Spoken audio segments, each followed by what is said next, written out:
Hello दोस्तों, तो हमें चैप्टर की शुरुआत में ज़ॉम्बी मैन का सीन दिखाया जाता है और उसने यहाँ पे कई मॉन्स्टर्स की वाट लगा दी होती है और उसे ये याद भी नहीं होता कि अभी तक उसने कितने मॉन्स्टर्स को मार दिया है। वो चाइल्ड एम्पर के बारे में सोचता है और वो कहता है वैसे तो चाइल्ड एम्पर ने बोला था कि हम पूरी अटैक टीम की असाइनमेंट कुछ इस तरह है जिससे कि हमारे दुश्मन अलग अलग बढ़ जाएं। और यहाँ पे हमें दिखाया जाता है कि और भी मॉन्स्टर्स होते हैं और उन सभी मॉन्स्टर्स को ज़ॉम्बी मैन शूट कर देता है, लेकिन तभी दीवार तोड़ के एक मॉन्स्टर बाहर आता है और उसके टेंटिकल्स ज़ॉम्बी मैन के दोनों हाथों में घुस जाते हैं और वो मॉन्स्टर कहता है कि तुम ही ज़ॉम्बी मैन हो, है ना, और अब तुम्हारा मरने का वक्त आ चुका है। लेकिन तभी ज़ॉम्बी मैन शूट करके उस मॉन्स्टर को भी मार देता है और कहता है कि क्या चाइल्ड एम्पर ने जानबूझ के मेरे ऊपर मुश्किल काम सौंपा है, क्योंकि मैं तो एक अंडरकवर एजेंट की तरह काम करता हूँ और मैं इसी में माहिर हूँ। मैं जासूसी करता हूँ और इन्वेस्टिगेशन करता हूँ उन इलाकों की जहाँ पे मॉन्स्टर्स हो सकते हैं। ये लड़ाई झगड़ा मेरे लिए नहीं है। तो पीछे से और भी मॉन्स्टर्स आते हैं और वो कहते हैं इसका तो खून निकल रहा है, तो चलो हम इसकी मदद कर देते हैं इसे पूरा मार के। तो ज़ॉम्बी मैन बोलते हैं कोशिश करो। यहाँ पे बीच में एक पिलर आ जाता है और हमें बस यही दिखाया जाता है कि खून खराबा होता है और दूसरी तरफ से ज़ॉम्बी मैन कुल्हाड़ी लेके बाहर निकलता है और वो कहता है कि ये क्या चल रहा है। तभी आगे दिखाया जाता है कि बहुत सारे मॉन्स्टर्स खड़े होते हैं और वो कहते हैं कि क्या ये इंसान है भी या नहीं, या फिर ये असलियत का ज़ॉम्बी है। तभी एक मॉन्स्टर कहता है मुझे तुम पसंद हो, मेरे ख्याल से तुम ऐसे बंदे हो जो कि उस चीज को मार सकते हो, तो चलो हमारे साथ चलो। तो ज़ॉम्बी मैन बोलता है ठीक है मैं चलता हूँ, वैसे भी मैं और जाऊंगा ही कहाँ। तो ये सारे मॉन्स्टर्स एक दरवाजे के बाहर खड़े होते हैं और उस दरवाजे को इन्होंने लॉक कर रखा होता है और ये मॉन्स्टर कहते हैं कि तुम्हारा दुश्मन इस दरवाजे के दूसरी ओर है और हम तुम्हारे ऊपर हमला नहीं करेंगे और कोई दिक्कत नहीं अगर तुम जीत जाओ तो। यहाँ पे ज़ॉम्बी मैन आता है और वो उस दरवाजे को खोलता है। वो कहता है जो भी राक्षस इस दरवाजे के उस ओर होगा हो सकता है उससे लड़ना थोड़ा मुश्किल हो।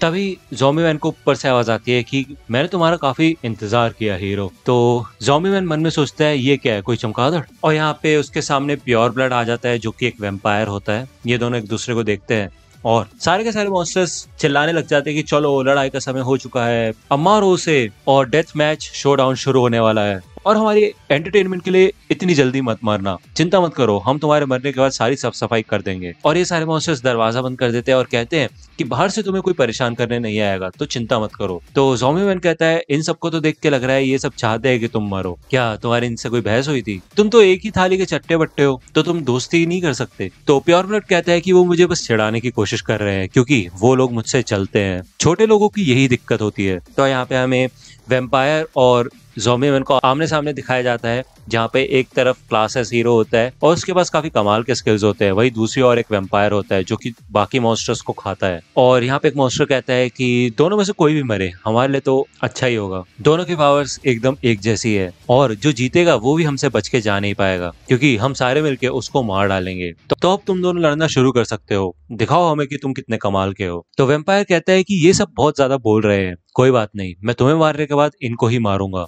तो तुम एक क्लासेस हीरो हो, तो तुम किस प्रकार के हीरो हो, मुझे अपना नाम बताओ। तो ज़ॉम्बी मैन कहते हैं मुझे माफ करना मैंने अपना नाम नहीं बताया, लेकिन मैं इस टाइप का बंदा हूँ। तभी ज़ॉम्बी मैन वेम्पायर के ऊपर गन से अटैक करता है, लेकिन वेम्पायर बहुत ज्यादा फास्ट होता है और वो घूम के ज़ॉम्बी मैन के पीछे आके उसकी गले पे काट लेता है। तो ये सारे मॉन्स्टर्स काफी ज्यादा एक्साइटेड हो जाते हैं और कहते हैं दोनों तरफ से कमाल का अटैक, क्या बात है, लेकिन वेम्पायर जीत गया, ये तो काफी इंटरेस्टिंग होगा। तो वेम्पायर कहता है कि यक, ये कितना गंदा खून है, ऐसा घटिया खून तो आज तक मैंने चखा नहीं और इसको तो मैं गले से नीचे भी नहीं उतार सकता। तो मॉन्स्टर्स कहते हैं क्या चल रहा है हीरो, इतनी जल्दी खत्म हो गया, शायद ये क्लास है हीरो का सबसे कमजोर हीरो था, कम से कम उसका स्टेमिना तो थोड़ा कम करता। तभी यहाँ पे ज़ॉम्बी मैन अपनी टांगे उठाता है और जमीन पे मार के खड़ा हो जाता है। तो वेम्पायर बोलता है कि तुम्हारे अंदर जो भी बची कुची ताकत है वो तुम खड़े होने के लिए इस्तेमाल कर रहे हो, कितना बुरा है, लेकिन ये सब करने का कोई फायदा नहीं है। अब मुझे तुम्हें आखिरी बार दर्शन देने दो क्योंकि मॉन्स्टर एसोसिएशन में मेरे जैसा असली मॉन्स्टर है ही नहीं, क्योंकि मैं शुरुआत से ही एक मॉन्स्टर हूँ और मेरे अंदर कमाल की ताकतें भी है। तो क्या तुम्हें पता नहीं चल रहा मेरे में और उनमें क्या अंतर है? तो यहाँ पे हमें ज़ॉम्बी मैन का ऐसा सीन दिखाया जाता है जो कि शायद एनिमे में ही अच्छा लगेगा। यहाँ पे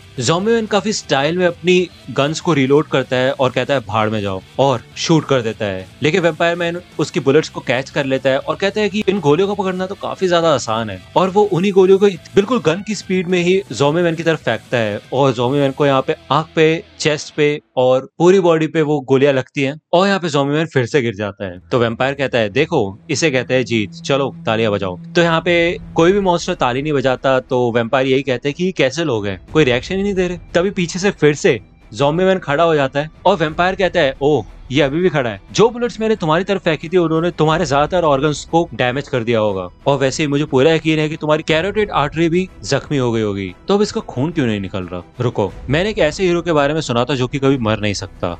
सही कहा, तुम ही वो फोनी मॉन्स्टर हो, है ना? तो यहाँ पे हमें दिखाया जाता है कि ज़ॉम्बी मैन हील हो रहा होता है और वेम्पायर कहता है, या फिर मैं कहूँ फोनी ह्यूमन, तो ज़ॉम्बी मैन कहता है चुप हो जाओ, और ज़ॉम्बी मैन अपनी तलवार निकाल के वेम्पायर पे हमला करने लग जाता है। और वेम्पायर कहते हैं कि तुम्हारे रीजनरेशन के अलावा और भी चीजें हैं तुम्हारे बारे में जो कि मैं लिख सकता हूँ। तो यहाँ पे प्योर ब्लड अपनी स्लीव से ही एक प्लेट बना लेता है और ज़ॉम्बी मैन पे हमला करता है, लेकिन ज़ॉम्बी मैन अपनी प्लेट से उसकी प्लेट को तोड़ देता है और फिर से हमला करता है। लेकिन तभी वहां से वेम्पायर उछल जाता है और वो कहता है कि लेकिन बाकी फोनीज की बात करें तो उनके कंपेयर में तुम काफी कमाल के हो। और वेम्पायर एक किक मार के ज़ॉम्बी मैन की गर्दन मोड़ देता है और ज़ॉम्बी मैन का सर घूम के पीछे चला जाता है, लेकिन तब भी ज़ॉम्बी मैन वेम्पायर के ऊपर शूट करता है और वेम्पायर के पेट में छेद हो जाता है।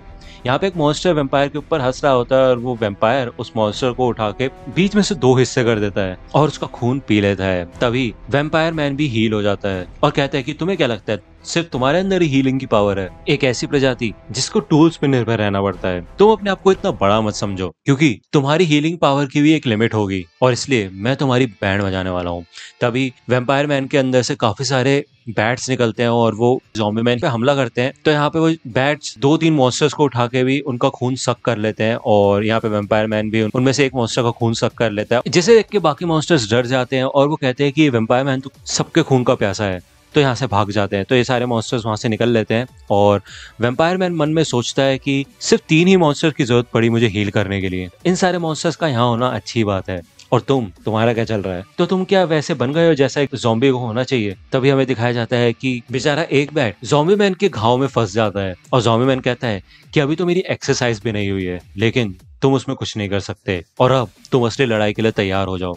तो यहाँ पे हमें 30 मिनट बाद का सीन दिखाया जाता है और ज़ॉम्बी मैन ने वेम्पायर के टुकड़े टुकड़े कर दिए होते हैं। यहाँ पे बस उसका मुंह बचा होता है और वो कहता है कि मैंने तुम्हें बार बार मारा और तुम्हें अभी तक मर जाना चाहिए था, तुम्हें तो बहुत पहले ही मर जाना चाहिए था। तो ज़ॉम्बी मैन कहता है हाँ, तुम पहले ही 200 बार जीत चुके हो, लेकिन अब मैं जीत गया हूँ। और वो जाते जाते कहता है कि काफी समय से मैं इतने ताकतवर मॉन्स्टर से नहीं लड़ा था। तो यहाँ पे एक मॉन्स्टर खड़ा होके वेम्पायर को देख रहा होता है और वो कहता है कि क्या वेम्पायर ज़ॉम्बी से हार गया? और ये तो हिल भी नहीं रहा, शायद मर चुका है। कितना बेवकूफ है, इसके पास तो इतने तरीके थे जिससे कि वो ज़ॉम्बी मैन को मार सकता था। तो यहाँ पे ज़ॉम्बी मैन उस रूम से बाहर निकल जाता है और यहाँ पे बाकी मॉन्स्टर्स उसको देख के कहते हैं कि ये तो थक चुका है और तुम्हें क्या लगता है तुम यहाँ से बच के बचा पाओगे? लेकिन हम तुम्हें कोई ब्रेक भी नहीं देने वाले, अब तुम हम सबसे लड़ोगे। तो ज़ॉम्बी मैन इन्हें देख के कहता है ये तो लगभग 30 के अराउंड होंगे और अब तुम सब बच के जा नहीं पाओगे, क्योंकि जो रॉड उन्होंने दरवाजे में लगाई होती है उसी रॉड को ज़ॉम्बी मैन पूरा मोड़ देता है, जिससे कि कोई भी मॉन्स्टर बच के ना जा पाए। और ये सारे मॉन्स्टर्स पहले तो काफी खुश होते हैं कि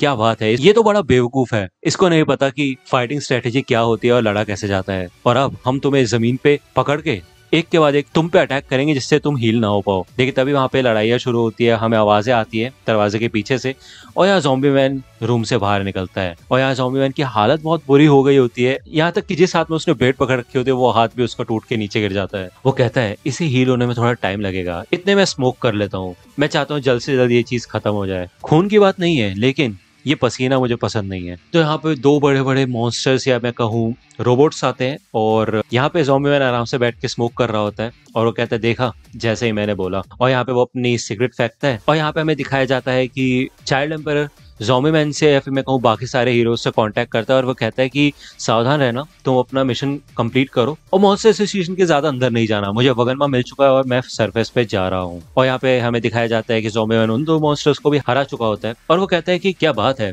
चाइल्ड एम्पायर तो सही में ठीक काम कर रहा है, तो शायद मैं ही अकेला नहीं हूँ जो इस काम को सीरियसली ले रहा हूँ।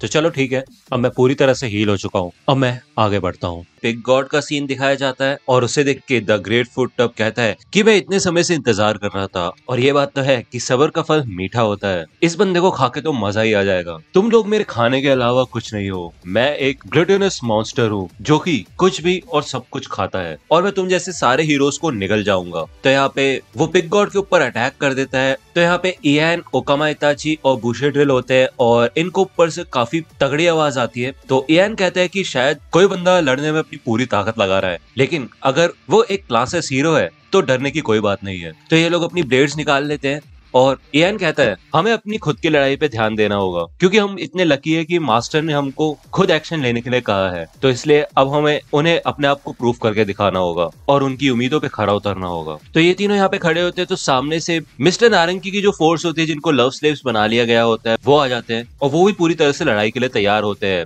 उनके पीछे सुपर एस खड़ी होती है। तो इयान इन्हें देख के कहता है ये तो मिस्टर नारंगी की प्राइवेट रेस्क्यू स्क्वाड है, जिसको उन्होंने अपने बच्चे को बचाने के लिए भेजा था, लेकिन ऐसा लगता है कि इनका ब्रेन वॉश हो चुका है, तो इसलिए हमें उन्हें नुकसान नहीं पहुंचाना और ऐसे ही निपटना है। तो यहाँ पे सुपर एस कहती है कि शायद एक और ग्रुप आ गया मेरा गुलाम बनने के लिए, कितनी अच्छी बात है। और वो इन नारंगी फोर्स को बोलती है कि अब तुम्हारा समय आ चुका है, मेरे गुलामों जाओ उन पे हमला करो। तो ये लोग इन तीनों पे हमला करते हैं, लेकिन इयान इतना फास्ट होता है कि इन सबकी बुलेट्स को ब्लेड से बीच में से काट देता है। तो यहाँ पे वो सोचता है कि इनके पास तो बुलेट्स है और हम इनसे लड़ाई करेंगे कैसे, लेकिन फिर उसे एटॉमिक समुराई की बात याद आती है, जो कि कहता है कि तुम्हें सावधानी बरतने की क्या जरूरत है जब तुम्हारा सामना किसी ऐसी चीज से है जो कि तुमसे काफी ज्यादा स्लो है। तो यहाँ पे इयान काफी ज्यादा फास्ट होता है और वो सोल्जर के पीछे आके और उसे काट देता है। और इयान कहता है सबसे पहले हमें उनके हथियार तबाह करने होंगे, इसके बाद हम उनके बैटल सूट्स को तबाह करेंगे, उनके कोनी और घुटने के जॉइंट्स पे ही एम करना। तो ओकामा इताची कहती है रॉजर दैट। अब भले ही इयान ने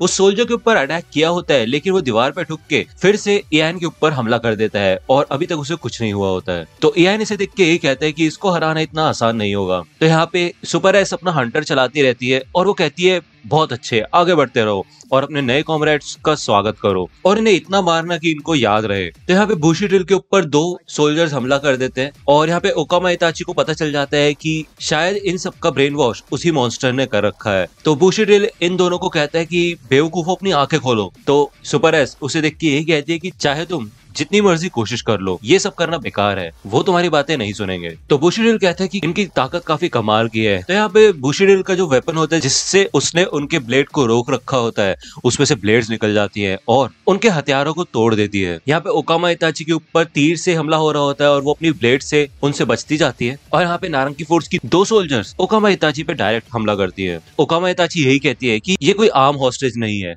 बल्कि ये काफी ट्रेन प्रोफेशनल्स हैं और इन्हें लड़ना भी आता है, यही सबसे बड़ी दिक्कत की बात है। तो अब हम करें क्या? तो अगर मैं तुम लोगों से थोड़ा दूर रह के तुम पे अटैक करूंगी तो पक्का तुमसे जीत जाऊंगी, तुम्हें नहीं लगता? तो यहाँ पे ओकामा इताची अब दूर से ही अपना ब्लेड अटैक करती है, जिससे कि ये दोनों सोल्जर्स ही जख्मी हो जाती है। और वो कहती है कि देखा मैंने कहा था ना, लेकिन तभी वहाँ पे 2 सोल्जर्स और आ जाते हैं और वो ओकामा इताची पे हमला करते हैं, लेकिन ओकामा इताची काफी इजीली उनसे बच जाती है और ये तीनों लड़ते लड़ते ही एक दूसरे के पीछे आ जाते हैं और चारों तरफ से इनको उन सोल्जर्स ने घेर लिया होता है। तो इयान यही कहता है कि ये सारे बैटल सूट्स अनऑथराइज्ड है, जो कि ब्लैक मार्केट में मिलते हैं और इनके मार्शल आर्ट स्किल्स काफी कमाल के हैं। अगर हम इनके ऊपर अटैक करते रहेंगे तो इनका ध्यान बढ़ता रहेगा। यहाँ पे सुपर एस खड़ी होती है और वो कहती है कि देखो अब तो तुम खुले में आ गए हो और अब तुम में से एक की बारी आ चुकी है और अब मेरा एक नया लव स्लेव बनेगा। और वो बुशीड्रिल के ऊपर अपना हंटर एम करके चला देती है। यहाँ पे बुशीड्रिल उसको रोकने के लिए तैयार हो जाता है, लेकिन उससे पहले ही सुपर एस का हंटर कोई अपने हाथ से ही रोक लेता है, जिसे देख के सुपर एस चौंक जाती है और वो कहती है अपने हाथों से? ऐसा कैसे हो सकता है, ये आदमी तो स्वीट मास्क है। तो यहाँ पे अमाई मास्क आ जाता है और वो कहता है कि ऐसा लगता है कि वो इस हंटर का ही इस्तेमाल करती है अपने लव स्लेव को कंट्रोल करने के लिए। ऐसा हो सकता है कि इस हंटर से जो भी दर्द होता हो उससे एक तरीके का हिप्नोसिस होता हो। अगर ये तुम्हें लग जाए तो तुम अपने सोचने समझने की शक्ति खो देते हो। तो यहाँ पे तो तुम तीनों को नुकसान हो रहा है, इसलिए ये सब मुझ पे छोड़ दो और यहाँ से चले जाओ। तो यहाँ पे ये तीनों बाकी नारंगी स्क्वाड से लड़ रहे होते हैं और अमाई मास्क कहता है कि इस हिसाब से तो जिस बात का मुझे डर था वही हो जाएगा, तुम लोगों को भी पकड़ लिया जाएगा और मॉन्स्टर बना दिया जाएगा और तुम फिर से वही गलती करोगे जो कि इस स्क्वाड ने की थी। तो क्या तुम ऐसा करके एटॉमिक समुराई का नाम खराब करना चाहते हो? तो बुशीड्रिल कहता है कि क्या सच में तुम अकेले ही इन सब से निपटना चाहते हो? तो अमाई मास्क कहता है हाँ, मेरे पास इनके लिए एक आसान सा तरीका है और सच बताऊं तो मेरे लिए ये काम और भी ज्यादा आसान होता अगर तुम तीनों इधर नहीं होते तो। लेकिन चिंता करने की कोई बात नहीं है, मैं इतना ज्यादा कमजोर नहीं हूँ कि मुझे ब्रेन वॉश किया जाए। तो ओकामा इताची इयान से यही कहती है कि इस सुपरस्टार की बात मान लेते हैं और यहाँ से निकल जाते हैं। तो इयान कहता है ठीक है, अब तुम इन्हें संभालो। तो यहाँ पे अमाई मास्क होता है और उसके सामने सुपर एस खड़ी होती है और वो कहती है माय माय। हेलो दोस्तों, तो हमें यहाँ पे चैप्टर की शुरुआत में दिखाया जाता है कि अमाई मास्क सुपर एस से लड़ने के लिए तैयार हो जाता है और सुपर एस कहती है कि क्या तुम ठीक तो हो? तुमने अपने सारे दोस्तों को भेज दिया और तुम यहाँ पे रुक गए अकेले लड़ने के लिए। तो अमाई मास्क कहता है कि मैं नहीं चाहता कि कोई और हीरो हमारे बीच में आए, क्योंकि मैं नहीं चाहता कि वो मेरी ट्रिक्स को देखे। तो सुपर एस कहती है कि तुम बहुत ज्यादा हैंडसम हो और मैं तुमसे मिलके बहुत खुश हुई। एक सीक्रेट बताऊं, मैं हमेशा से ही तुम्हारी फैन रही हूँ। तो तुम क्या कहते हो, क्या हम कहीं चल के क्वालिटी टाइम बिताएं?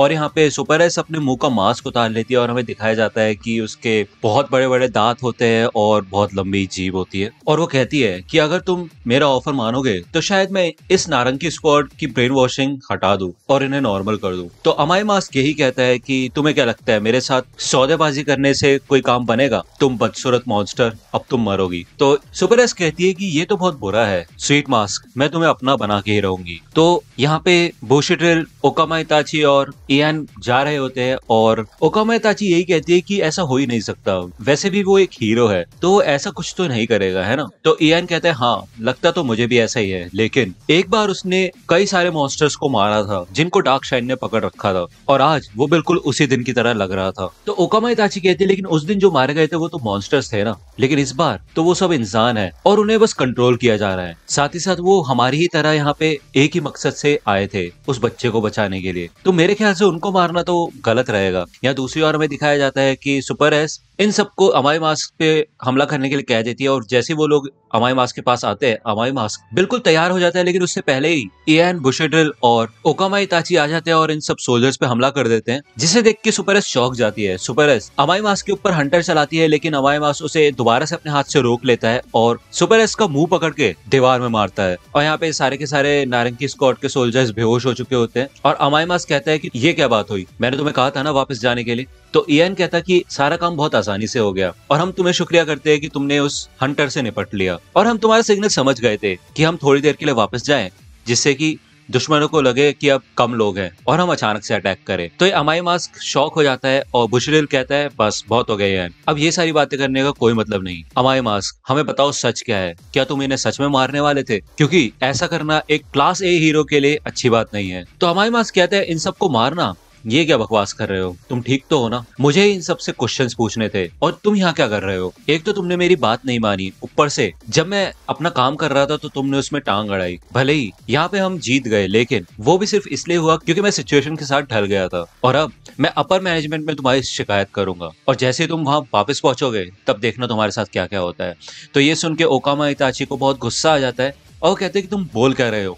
तो इयान उसे चुप करा देता है और मन में सोचता है कि अभी के लिए हम ये सब छोड़ देते हैं, इस आदमी में कुछ ना कुछ तो गड़बड़ है ही, ये तो समझ आ चुका है और अभी हम इसकी बात मान लेते हैं। जब हमारा यहाँ का काम खत्म हो जाएगा तब हम इसका बैकग्राउंड पता लगाएंगे और देखेंगे क्या मिलता है। तो यहाँ पे इयान अमाई मास्क से माफी मांगता है मिसअंडरस्टैंडिंग के लिए और कहता है कि मुझे ऐसा कुछ नहीं कहना चाहिए था और ऐसा लगता है कि अभी भी हम हीरो बनने के काबिल नहीं है और हमें ट्रेनिंग की जरूरत है। तो अमाई मास्क यही कहता है कि अच्छी बात है, देर आए दुरुस्त आए। तो इयान कहता है शुक्रिया। तो अमाई मास्क यही कहता है कि हीरो बनने के लिए या फिर इंसाफ का मसीहा बनने के लिए हमें बुराई को मिटाना होता है, और फिर चाहे वो लोग भी हो जो बुराई के द्वारा कंट्रोल किए जा रहे हो। इसका मतलब जो लोग बुराई के द्वारा कंट्रोल किए जाने लोगों को बचाते हैं या मरने नहीं देते वो भी बुरे ही होते हैं। तो यहाँ पे अमाई मास्क यही कंक्लूड करता है कि ये तीनों भी बुरे ही हैं। लेकिन तभी वहां पे ये नारंगी स्क्वाड के जो सोल्जर्स होते हैं उन्हें होश आ जाता है और अब इनका ब्रेन वॉश नहीं हुआ होता और ये कहते हैं कि तुम हमें बचाने आए हो, है ना? तो इयान कहता है हाँ अब सब कुछ ठीक हो चुका है। तो ये लोग इन्हें थैंक यू कहते हैं। लेकिन इधर जब अमाई मास्क खड़ा होता है तो सुपर एस दोबारा से होश में आती है और अपने पैरों से अमाई मास्क का गला पकड़ लेती है और हाथ भी पकड़ लेती है और वो अपनी जीप से अमाई मास्क की आंखों पे अटैक करती है। अब यहाँ पे अमाई मास्क अपने आप को छुड़ा लेता है, ये दोनों यहाँ पे लड़ने लग जाते हैं और सुपर एस कहती है देखा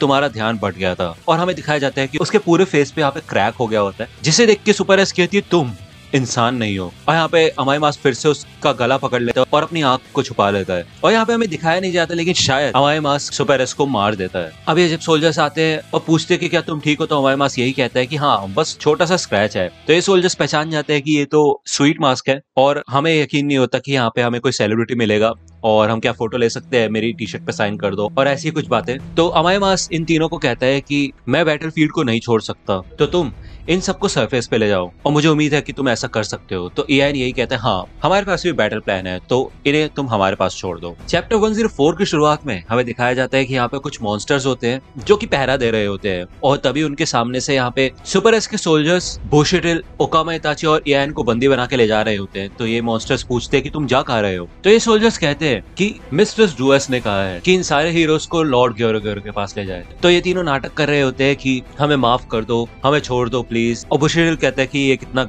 घटिया है। तो मॉन्स्टर्स कहते हैं कि ये हीरोज तो एकदम बेकार है, वैसे भी इनको वहाँ पे टॉर्चर ही मिलने वाला है, लेकिन 3 तो बहुत ज्यादा है, मेरे ख्याल से अगर हम एक को खा ले तो कोई दिक्कत वाली बात नहीं है। तो ये मॉन्स्टर इयान को पकड़ने वाला होता है, लेकिन तभी ये सब के सब उन मॉन्स्टर्स पे अटैक करते हैं। और वो सोल्जर कहता है कि देखा, मैंने कहा था ना कि ये हमारे ऊपर अटैक जरूर करेंगे, लेकिन इयान कहता है कि मुझे तो लगा था ये काम कर जाएगा। तो ये सोल्जर्स कहते हैं कि चलो हम इनको मारेंगे और इनको खत्म कर देंगे, उसके बाद ही हम अपना आगे का काम करेंगे। तो ये मॉन्स्टर चौंक जाते हैं कि ये हिप्नोसिस से छूट गए क्या, कुछ देर पहले तो ये हमसे भीख मांग रहे थे और अब क्या हुआ। तो यहाँ पे ये 2 सोल्जर्स आती है और उस मॉन्स्टर को भी मार देती है, और वो कहती है कि अब हमें दोबारा से तुम्हारी फालतू बकवास नहीं सुननी पड़ेगी। तो ये सारे सोल्जर्स मिलके उन मॉन्स्टर्स को मार डालते हैं, और बुशरेल कहता है कि ये है तो ताकतवर। तो ओकामा इताची कहती है कि हाँ, लेकिन इनको खुद से ही डर लगता है। तो वहां पे मौजूद एक सोल्जर कहता है कि अगर हमने बच्चे को नहीं बचाया तो हमें पैसे भी नहीं मिलेंगे। यहाँ पे वो सोल्जर जब खड़ा होकर यही सोच रहा होता है तो पीछे से इयान उसको सावधान करने की कोशिश करता है, लेकिन वो सोल्जर इयान को ही मार देता है और पीछे ढकेल देता है। तभी आगे से एक मॉन्स्टर आ जाता है और उस मॉन्स्टर को वो शूट करके मार देता है। ओकामा इताची इयान के पास आती है और वो सोल्जर कहता है कि देख के बच्चे, मैं जब काम कर रहा हूँ तो मेरे पीछे मत आया करो। तो ओकामा इताची कहते हैं बेवकूफ गधे, तुम्हें दिखाई नहीं दे रही है हमारी साइड ही है और तुम कैसे बेवकूफ लीडर हो। तो बुशरेल कहता है चिंता मत करो, वो तुम्हें बचाने नहीं आया था, क्योंकि ये हमारा स्टाइल भी नहीं है। तो वो सोल्जर कहता है कि मुझे माफ करना, लेकिन मैं ऐसा ही हूँ। फ्रंट लाइन में नॉर्मल बुलेट्स के यूज करने की मनाही है और मर्सनरीज हमेशा एनिमी सोल्जर्स या फिर दुश्मन जो कि नॉर्मल सिविलियन के रूप में रहते हैं उनसे ही घिरे रहते हैं, लेकिन हीरोज और मॉन्स्टर की बैटलफील्ड थोड़ी अलग रहती है। तो इयान कहता है कि हाँ, मैं समझ सकता हूँ, कोई बात नहीं, मैं याद रखूंगा। तो ओकामा इताची कहती है लेकिन मैं इसको माफ नहीं करूंगी। तो बुशरेल मन में यही कहता है कि मर्सनरीज सिर्फ पैसे के लिए काम करते हैं और उन्हें इंसाफ से कोई लेना देना नहीं होता, और ऐसा हो सकता है कि ये आदमी और इसके पार्टनर शील्ड के साथ काम कर रहे हैं, तो हमें इनसे चौकन्ना रहना होगा। तो वो सोल्जर बुशरेल से कहते हैं कि ओ दाढ़ी वाले आदमी, मैं देख रहा था कि तुम एक ऐसे आदमी हो जो कि रो नहीं सकता और भीख नहीं मांग सकता और साथ ही साथ एक्टिंग भी नहीं कर सकता। अभी हमारा ऑपरेशन है यहाँ से जिंदा बाहर निकलना, तो तुम्हें अभी अपना ये एटीट्यूड थोड़ा साइड में रखना चाहिए। तो बुशरेल मन में यही कहते हैं कि ये एटीट्यूड की बात कर रहा है जबकि हमने इसको बचाया है। तो ये लोग जब यहाँ पे मॉन्स्टर से लड़ रहे होते हैं तभी जमीन के नीचे से कुछ कांटे जैसे बाहर आ जाते हैं और ये काफी सोल्जर्स को भी लगते हैं। इयान कहता है कुछ नीचे है, तभी यहाँ पे जमीन में एक स्क्वायर टाइप कट जाता है और ये तीनों नीचे गिर जाते हैं।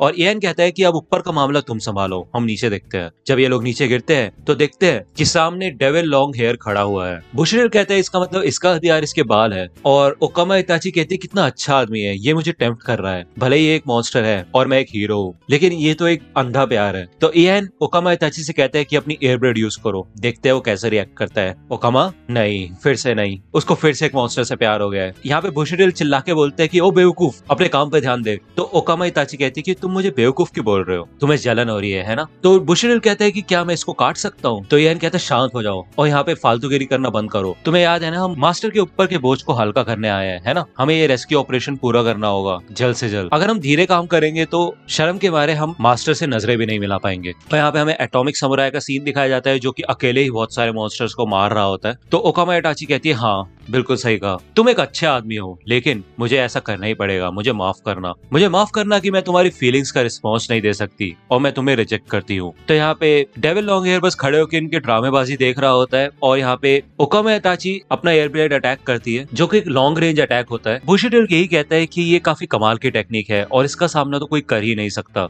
तो यहाँ पे डेविल लॉन्ग हेयर अलग अलग बातें कहता रहता है। वो कहता है कि एक मेंढक जो हमेशा कुएं में रहा है उसको समुद्र की गहराई के बारे में तो पता ही नहीं होता, और तभी वो अपने बाल आगे ले आता है और उसके एयर स्ट्राइक से बच जाता है और कहता है कि क्लास ए हीरोज को तो बालों के कमाल के बारे में कुछ पता ही नहीं है। तो इयान मन में सोचता है कि ये तो नामुमकिन है, उसने एयर ब्लेड को रोक दिया वो भी अपने बालों से, और उसकी बातों को सुन के लग रहा है वो इतना चालाक भी नहीं है। तो यहाँ पे बुशरेल चिल्ला के कहता है कि तुम्हारे पीछे अंडरग्राउंड में, और यहाँ पे ओकामा इताची के पैर में उसके बाल आते हैं और वो उछल जाती है और उसके बालों को काट देती है। तो बुशरेल कहता है कि इससे लड़ना थोड़ा मुश्किल होगा। इयान कहता है कि इसके बाल ब्लेड से भी ज्यादा पहने हैं और किसी भी जगह से निकल सकते हैं, फिर चाहे वो बॉडी हो या फिर आर्मर हो, तो इसलिए उसके एक भी अटैक को नजरअंदाज मत करना। तो अब क्योंकि ऊपर सोल्जर्स होते हैं तो इयान यही सोचते हैं कि हमें इसके उन अटैक्स को भी रोकना होगा जो कि ऊपर की तरफ अटैक करेंगे, और अब हम यहाँ से बाहर भी नहीं जा सकते। तो यहाँ पे डेविल लॉन्ग हेयर चारों तरफ से इनके ऊपर हमला करता है और इयान यहाँ पे आंखें बंद कर लेता है और अपनी ब्लेड से सारे बालों को काटना शुरू कर देता है। वो कहता है कि अपनी आंखों से इन बालों को मत देखो, बस तुम उसका ऑरा महसूस करो, और अपनी रिफ्लेक्सेस से हमला करो। डेविल लॉन्ग हेयर यही कहते हैं कि तुम मेरे बालों में खो जाओगे, बस थोड़ी देर रुको। ओकामा इटाची कहती है कि एक आम इंसान के सर पे 1 लाख से भी ऊपर बाल होते हैं और हमारे पास सिर्फ 3 ही ब्लेड हैं। तो इयान चिल्लाकी यही कहता है कि हमें हर एक को काटना होगा। अगर एक पल के लिए भी तुम हिचकिचाए तो तुम काफी बुरी तरह जख्मी हो सकते हो, इसलिए अपना ध्यान मत भटकने देना। तो यहाँ पे ये तीनों लड़ते लड़ते फिर से एक दूसरे के पीछे आ जाते हैं और इन्हें यही रियलाइज होता है कि उस मॉन्स्टर से लड़ते हुए हमें एक सोल्यूशन तो मिल ही गया। अगर हम ऐसे लड़ेंगे तो हमें सिर्फ आगे की तरफ वार करना होगा और अपनी पीठ की चिंता नहीं करनी होगी। अगर हम ठीक समय पे स्लैश करेंगे तो हम उसके सारे बालों को काट सकते हैं। तो ऐसे ही बस काटते रहो। दूसरी ओर हमें यहाँ दिखाया जाता है कि नारंगी के 2 सोल्जर्स एक मॉन्स्टर के पीछे भाग रहे होते हैं और मॉन्स्टर कहता है कि ये कितना दिमाग खराब करते हैं, और वो भागते भागते जब वहां पे पहुंचता है तो उसको कोई पकड़ लेता है और ये लोग सोचते हैं कि हुआ क्या, और वहां से उन्हें कुछ अजीब सी आवाज सुनाई देने लग जाती है। ये सोचते हैं कि वो आवाज कैसी है। जब वो सोल्जर वहां से चुपके से देखती है तो वहां पे पिग गॉड बैठा होता है जो कि द ग्रेट फूड टब को तो खा ही चुका होता है, साथ ही साथ जो ये मॉन्स्टर अभी गया होता है उसको भी अपने मुंह में डाल चुका होता है। और ये सोल्जर कहती है नहीं नहीं वहां नहीं जाना, वहां पे एक बहुत खतरनाक मॉन्स्टर बैठा हुआ है। यहाँ पे पूरी प्रिजनर का सीन दिखाया जाता है और यहाँ पे कुछ मॉन्स्टर्स चिल्ला रहे होते हैं कि आखिरकार हमने उस मॉन्स्टर को हरा दिया है ना। लेकिन जैसे ही वहां से धूल मिट्टी हटती है तो हमें दिखाया जाता है कि पूरी प्रिजनर अभी भी वहां पे खड़ा हुआ है और ये सारे मॉन्स्टर ये देख के डर जाते हैं कि अभी भी इसको कुछ नहीं हुआ। वो कहते हैं कि ग्योरो ने जो हमारे लिए एनालिसिस किया था क्या वो गलत हो गया है, क्योंकि उसी ने बैटल कंपैटिबिलिटी से बताया था कि हम आसानी से इसको हरा सकते हैं और अभी तक तो ये हीरो मर जाना चाहिए था। क्या ये इंसान है भी या नहीं? बिजली, सुपरसोनिक वेव्स, ठंड, गर्मी, जमना, जहर, पैरासाइट, हम सबने अपने स्पेशल अटैक्स किए लेकिन अब भी ये खड़ा हुआ है। ये बंदा बना किस मिट्टी का है? तो पूरी प्रिजनर कहता है सच में तुम्हें ये सोचने में दिक्कत हो रही होगी तो मैं तुम्हें समझा देता हूँ। मैं सारा दर्द प्यार से झेलता हूँ और मैं तुम्हें बता दूं कि मेरा प्यार समुद्र की गहराई की तरह है और यही मेरी ताकत है। इसे मैं एंजल हक कहता हूँ। तो यहाँ पे एक मॉन्स्टर होता है, वो कहता है ये तो सच में समझाने लग गया कितना खतरनाक है प्यार। तो यहाँ पे ये सारे मॉन्स्टर डर के मारे भागने लग जाते हैं और वो कहते हैं इससे लड़ना हमारे बस की बात नहीं है, इसको काट रेस के ऊपर छोड़ देते हैं। लेकिन तभी आगे से एक बड़ा मॉन्स्टर आ जाता है। वो कहता है कि ग्योरो और ओरोची के पास इतना टाइम नहीं है कि फालतू के मॉन्स्टर से लड़ते रहे। तो वो छोटे मॉन्स्टर्स कहते हैं कि अगर इतना ही हो तो तुम खुद जाकर लड़ो ना। तो वो मॉन्स्टर कहता है ठीक है, लेकिन मैं साथ ही साथ तुम्हारी एबिलिटीज भी लेके जाऊंगा। और वो मॉन्स्टर इन सभी छोटे मॉन्स्टर्स को खा जाता है और एक बड़े से मॉन्स्टर में विकसित हो जाता है। पूरी प्रिजनर कहता है एक मॉन्स्टर ने दूसरे मॉन्स्टर को खा लिया, इन लोगों को तो प्यार का मतलब ही नहीं पता। और यहाँ पे बड़ा वाला मॉन्स्टर पूरी प्रिजनर के ऊपर अटैक करता है। पूरी प्रिजनर अपनी एक टांग ऊपर उठा लेता है और दोबारा से पोजीशन में आ जाता है और हमें दिखाया जाता है कि उसका पजामा पीछे से फट चुका है और उसने दिल वाली चड्डी पहन रखी है। वो मॉन्स्टर बताता है कि अब जब तक ये मॉन्स्टर मेरे पेट में पचते रहेंगे तब तक मैं इनकी ताकतों का इस्तेमाल कर सकता हूँ और मेरे पास काफी समय है तुम सभी हीरोज को हराने का। और इस मॉन्स्टर का नाम होता है वैक्यूमा और इसका थ्रेट लेवल होता है डीमन। वो कहता है कि आज तक ऐसा कोई इंसान पैदा नहीं हुआ जो मरता ना हो, तो तुम भी जरूर मरोगे। तो यहाँ पे वो अपना फुल अटैक कर देता है, लेकिन फिर भी यहाँ पे पूरी प्रिजनर बच जाता है और वो कहता है आखिरकार मैंने स्वेटर को बचा लिया। और वो फिर से खड़ा हो जाता है। वो कह रहा है अगर तुम ना मरने वाले आदमी की बात कर रहे हो तो ऐसा एक हीरो है और उसे हराने के बारे में तुम सोच भी नहीं सकते। वैसे तो मैं भी एक क्लास एस हीरो हूँ, लेकिन मैं तुम्हें ये कैसे बताऊं, उनके मुकाबले तो मैं एक आम इंसान हूँ। तो मॉन्स्टर मेरी बात सुनो, इससे पहले कि तुम किसी और हीरो के पास जाओ तुम्हें मुझसे निपटना होगा। तो वो मॉन्स्टर कहता है तुम तो अभी भी खड़े हुए हो और तुम अपने आप को आम इंसान कहते हो, लेकिन कुछ भी हो तुम अपनी बॉडी को देखो कैसे कांप रही है। तो यहाँ पे पूरी प्रिजनर अपने हाथ को देखता है और उसके हाथ कांप रहे होते हैं। वो कहते हैं कि इतना जहर और इलेक्ट्रिक शॉक उसने सहे है, उस वजह से ये सब कुछ हो रहा है। तो वो मॉन्स्टर कहता है कि भले ही तुम लड़ने के लिए इतना ज्यादा उत्सुक हो, लेकिन क्या फायदा जब तुम्हारी बॉडी ही तुम्हारा साथ नहीं दे रही।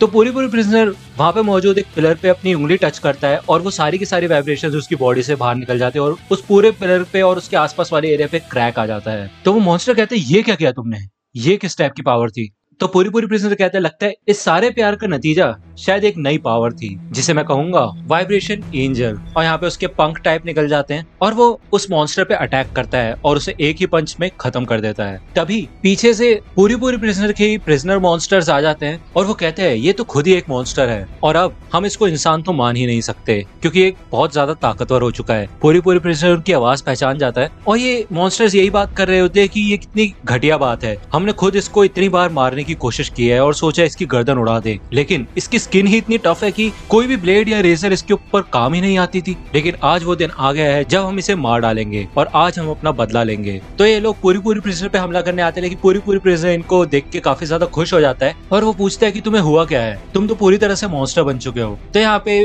पूरी प्रिजनर इनकी काफी ज्यादा चिंता करता है, लेकिन ये मुंह पे ही पूरी प्रिजनर से कह रहे होते हैं कि हम तुम्हें मारना चाहते हैं और जब भी तुम अपना मुंह खोलते हो हमें गुस्सा ही आता है और हम तुम्हें खत्म कर देंगे, अब तुम गए। तो ये सारे के सारे पूरी प्रिजनर को मारना शुरू कर देते हैं और बहुत सारी चीजें पूरी प्रिजनर को बोलते रहते हैं कि हम पहले तुम्हें मारेंगे, फिर जेल में जाके सारे गार्ड्स और बाकी सबको भी मार डालेंगे और मन करता है कि तुम्हें बार बार मारे और उसके बाद भी शायद हमारा पेट नहीं भरेगा। तो यहाँ पे पूरी प्रिजनर पिटते पिटते सोच रहे होते हैं कि इनके दिल भी मॉन्स्टर बन चुके हैं क्या। और वो कहता है कि तुम्हें याद नहीं, हम तो सोए भी एक साथ थे, खाते एक साथ थे, काम एक साथ करते थे, पसीना एक साथ बहाते थे, हम दोस्त थे और हम लवर्स थे और हम सबके दिल एक साथ धड़कते हैं। तुम्हें वो सुहाने दिन तो याद ही होंगे। लेकिन इन मॉन्स्टर को ये सुन के और भी ज्यादा घिन आती है और वो कहते हैं कि जितनी ज्यादा मैं इसकी बात सुन रहा हूँ उतना ही ज्यादा मुझे इसे मारने का मन कर रहा है, लेकिन हम इसको मार क्यों नहीं पा रहे, हमने हमेशा तुमसे नफरत की है। लेकिन पूरी प्रिजनर यार रोने लग जाता है और कहता है मेरा विश्वास करो, मैं तुम सबको बचाऊंगा। लेकिन तभी वहां से नियान आ जाता है और वो कहता है कि एक बार अगर तुम मॉन्स्टर बन जाते हो तो तुम वापस इंसान नहीं बन सकते। और वो पूरी प्रिजनर के ऊपर क्लॉ अटैक करता है और उसका स्वेटर भी फट जाता है। यहाँ पे न्यान का डिजास्टर लेवल होता है ड्रैगन और यहाँ पे न्यान उवासी लेता है। वो यहाँ से जाने लगता है और वो बाकी मॉन्स्टर्स को कहता है कि अब आगे का खेल तुम संभाल सकते हो।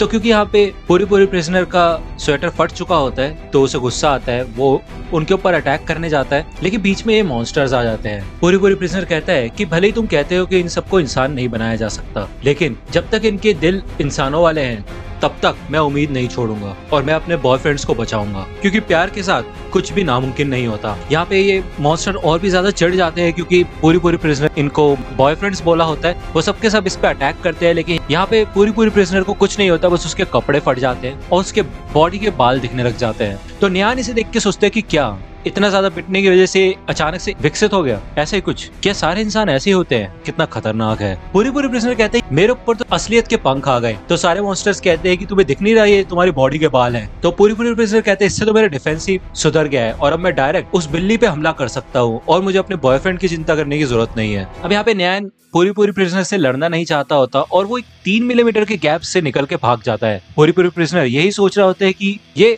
हुआ कैसे और वो यहाँ से गया कैसे। तो न्यान यही बताता है कि यही उसकी एबिलिटी है और वो पूरी जगह में कहीं भी जा सकता है और अब वो दूसरे हीरोज के पास जाएगा।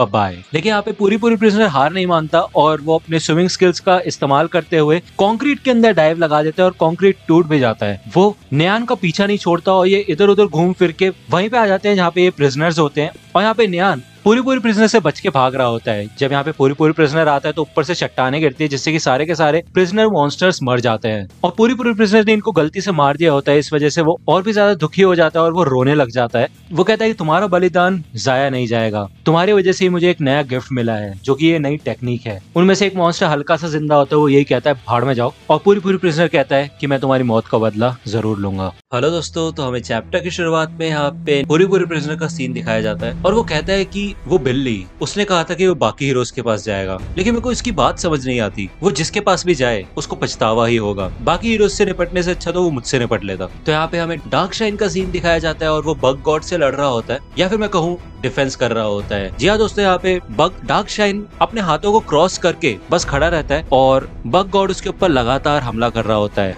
थोड़ी देर बाद वो कहते हैं कि बात क्या है, तुम तो बस वहाँ पे बिना हिले खड़े हुए हो, लड़ाई से हार मान चुके हो क्या? सुपर अलॉय डार्कशाइन, तुम लड़ते क्यों नहीं? तो डार्कशाइन बोलता है कि मॉन्स्टर बग गॉड, जब हम मिले थे तब तुमने मुझे बताया था कि तुम कभी ना मरने वाले ऐसे मॉन्स्टर हो जिसके पास कीड़ों की ताकत है। वही मेरा असली गोल है। मैं सच में उस ताकत को महसूस करना चाहता हूँ, वो पावर, वो स्पीड और वो खतरनाक ताकत उस मॉन्स्टर की जो अपने आप को बग गॉड कहता है। लेकिन तुम मेरी उम्मीदों पे खरे नहीं उतरे, बल्कि तुम तो एक ऐसे मॉन्स्टर हो जो कि डार्कशाइन के सामने टिक ही नहीं सकते। तुमने मुझे निराश किया। तो बग गॉड कहता है कि ये क्या है, अगर तुम्हें लगता है कि तुम मेरी ताकत का पता लगा सकते हो तो मेरे लिए तुम्हारे पास एक बुरी खबर है। तो डार्कशाइन कहता है कि मेरी बॉडी में बहुत बड़े बड़े मसल्स हैं और मैं तुमसे ज्यादा काबिल हूँ और मुझे तुम्हें एक और बात बताने दो। कहते हैं कि ऐसे 3 हीरोज हैं जिनको तुम्हें कभी भी गुस्सा नहीं दिलाना चाहिए। पहला मिस्टर किंग, जो कि इस पृथ्वी का सबसे ताकतवर इंसान है। अगर उसको गुस्सा आ जाए तो सिर्फ वो अपने किंग इंजन से ही सारी बुराइयों को तबाह करके रख सकता है। दूसरी टॉर्नेडो, जिसके पास कमाल की साइकिक पावर्स है।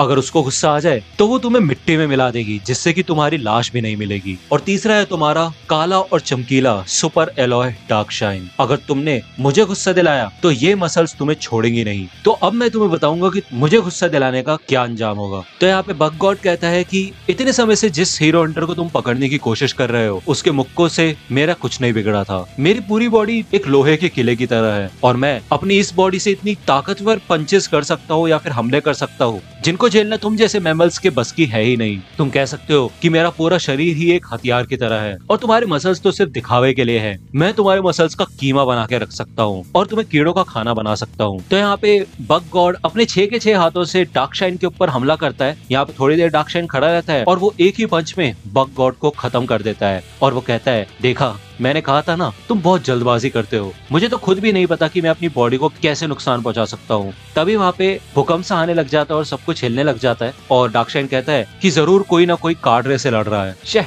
ये चल कर रहा है। अगर जल्द ही मुझे कोई कार्डरे नहीं मिला तो मेरे मसल्स को बुरा लगेगा। तो यहाँ पे हमें पोची का सीन दिखाया जाता है और वो काफी तेज घुर्रा रहा होता है और काफी चैप्टर्स बाद हमें सामने यहाँ पे एक साइटामा दिखाया जाता है और वो कहता है कि पहले वो ठरकी लोग थे और अब एक बड़ा सा रहस्यमय कुत्ता मुझे देख रहा है। तो साइटामा पोची से कहता है कि उन लोगों ने तुम्हें खिलाया क्या है इतना बड़ा करने के लिए? इतने बड़े कुत्ते को यहाँ पे छोड़ना तो काफी खतरनाक है। तो यहाँ पे पोची साइटामा के ऊपर हमला करने के लिए तैयार हो जाता है और साइटामा कहता है कि मुझे तो टेंशन हो रही है कि इस अंडरग्राउंड फैसिलिटी में तुम्हारा मालिक मुझे यहाँ मिलेगा भी या नहीं। तो यहाँ पे जब पोची साइटामा के ऊपर अटैक करता है तो साइटामा हवा में उछल जाता है और वो कहता है कि देखो, हर कुत्ते के साथ यही होता है, जब भी हम उसकी आंख में देखते हैं तो वो भौंकना शुरू कर देता है और काटने लग जाता है। अब शांत भी हो जाओ और अपने मुंह से आग निकालना बंद करो। तुम्हारे मैनर्स कहाँ गए? तुम्हें बिल्कुल भी तमीज नहीं है। और यहाँ पे साइटामा अपना पंच रेडी कर लेता है और वो कहता है बैठ जाओ। पोची को पंच करता है और यहाँ पे बहुत बड़ा एक्सप्लोजन होता है और ये एक्सप्लोजन सीरियसली पूरे मॉन्स्टर एसोसिएशन में हर एक बंदे को पता चलता है।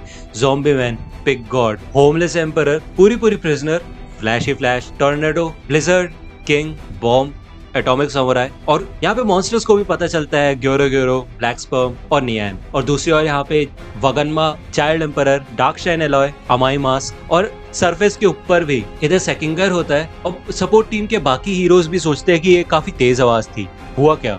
तो सेकिंगर मन में यही सोचता है कि मैं तो बस चाइल्ड एम्पर से ही कांटेक्ट कर सकता हूँ और मुझे बाकी बैटल सिचुएशन का कुछ नहीं पता, क्या कुछ बड़ा होने वाला है। तो यहाँ पे हमें साइटामा के अपार्टमेंट का सीन दिखाया जाता है और यहाँ पे जेनोस गंदे बर्तनों को साफ कर रहा होता है और वो कहता है कि क्या जो मैं सोच रहा हूँ वही है। तो यहाँ पे न्यान एक क्रैक में से साइटामा को देख रहा होता है। वो कहता है, भाई साहब ये बंदा कौन है? इसने रोवर को एक ही मुक्के में हरा दिया, लेकिन उसने मुझे अभी तक नहीं देखा है। अभी नहीं तो कभी नहीं, मैं उसके ऊपर सरप्राइज अटैक करता हूँ। और वो साइटामा के पीछे आके अपना अटैक करता है और कहता है सुपर फेलाइन रेट्रिब्यूशन, और वो बस उसके सर पे कुछ खरोच कर देता है। साइटामा पीछे पलट के देखता है और कहता है पहले कुत्ता और अब एक बिल्ली। तो न्यान कहता है कि मेरे पंजे इसके ऊपर काम ही नहीं किए, ये बुरा है, बहुत बुरा है, ये बंदा तो मुझे खत्म कर देगा, मुझे ऐसे भागना होगा। मियाओ, मॉन्स्टर एसोसिएशन के लिए अपनी जिंदगी थोड़ी ना दांव पे लगा दूंगा। और यहाँ पे साइटामा बस उसे खड़ा होकर देखता रहता है। न्यान कहता है कि बाकी मॉन्स्टर्स उससे निपट लेंगे, लेकिन मैं ये सोच रहा हूँ कि उसको हरा कौन पाएगा। तो यहाँ पे ग्योरो ग्योरो होता है और वो कहता है ये आवाज तो बहुत तेज थी और मुझे रैम्पेजिंग रोवर के भी सिग्नल नहीं मिल रहे हैं, क्या ऐसा हो सकता है? मुझे नहीं लगता। तो यहाँ पे टॉर्नेडो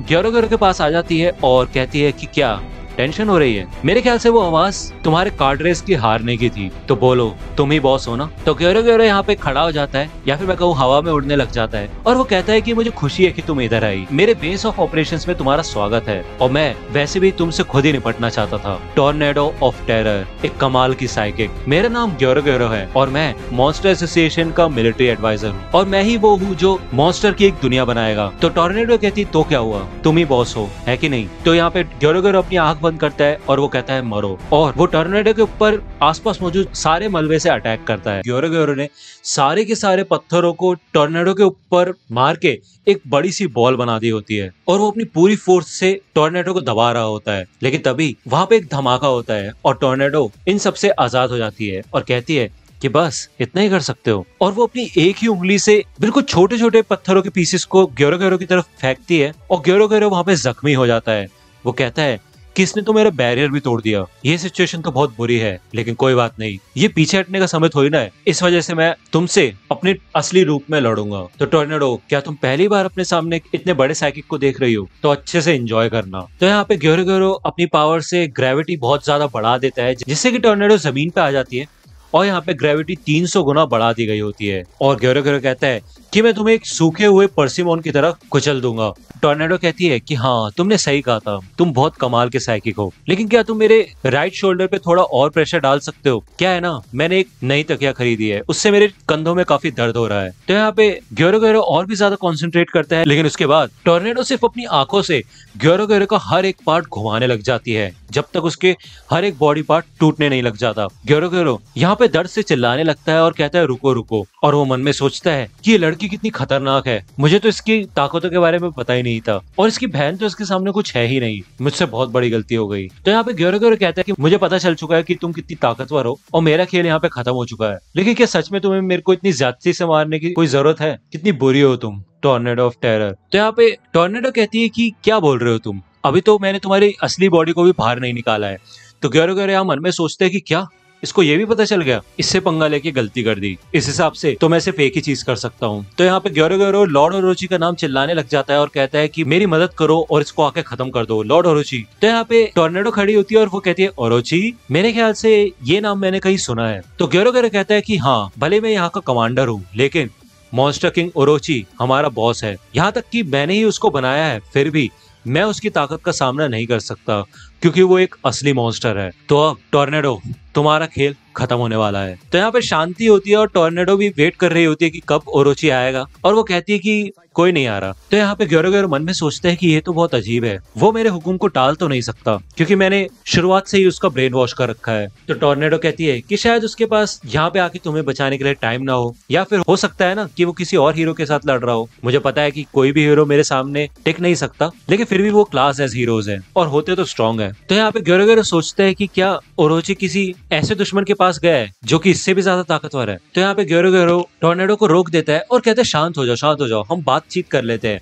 और यहाँ पे मन में ग्योरो सोचता है कि नहीं, टोर्नेडो इधर ही है, जल्दी आओ, जहां भी तुम हो इधर आ जाओ, तुम चले कहाँ गए। तो यहाँ पे हमें फिर से साइटामा का सीन दिखाया जाता है और वो देखते हैं कि यहाँ पे बहुत बड़ा छेद होता है और नीचे से बहुत सारे ड्रैगन्स आ रहे होते हैं, और ये सारे ड्रैगन्स ऊपर आके एक एक फ्लोर को पकड़ लेते हैं, और हमें दिखाया जाता है कि ये ड्रैगन्स लॉर्ड ओरोची का ही हिस्सा होते हैं। लॉर्ड ओरोची साइटामा के सामने आ जाता है और साइटामा इसे देख के बोलता है कि पहले 2 ठरकी लोग थे, उसके बाद एक कुत्ता, फिर एक बिल्ला, मैं सोच ही रहा था कि आगे क्या आएगा, और अब ये जीव जिसके बारे में मेरे को कुछ पता ही नहीं। मैं तो ये सोच रहा हूँ कि ऐसा एक प्राणी मेरे घर के नीचे क्या कर रहा है। तो लॉर्ड ओरोची साइटामा से बोलता है कि मुझे नहीं पता कि तुम अंदर कैसे घुसे, लेकिन तुम ऐसे कोई कूड़ा कचरा तो नहीं लग रहे जो मैं तुम्हें ऐसे ही छोड़ दूं। हेलो दोस्तों, तो यहाँ पे हमें चैप्टर की शुरुआत में दिखाया जाता है कि लॉर्ड ओरोची साइटामा के सामने ही होता है और साइटामा कहता है कि मैं तो ऊपर रहता हूँ और इन आवाजों से मेरे को काफी ज्यादा तकलीफ हो रही थी, इसलिए मैं यहाँ पे देखने आ गया कि चल क्या रहा है। तो लॉर्ड ओरोची कहता है कि थोड़ी देर पहले जो इतनी धमाकेदार आवाज आई थी, मुझे लग ही रहा था कि ये तो अजीब है, तो इसलिए मैं इधर आया, और तुम तो किसी वार्निंग लिस्ट में भी नहीं हो, तुम तो बस गलती से इधर आ गए।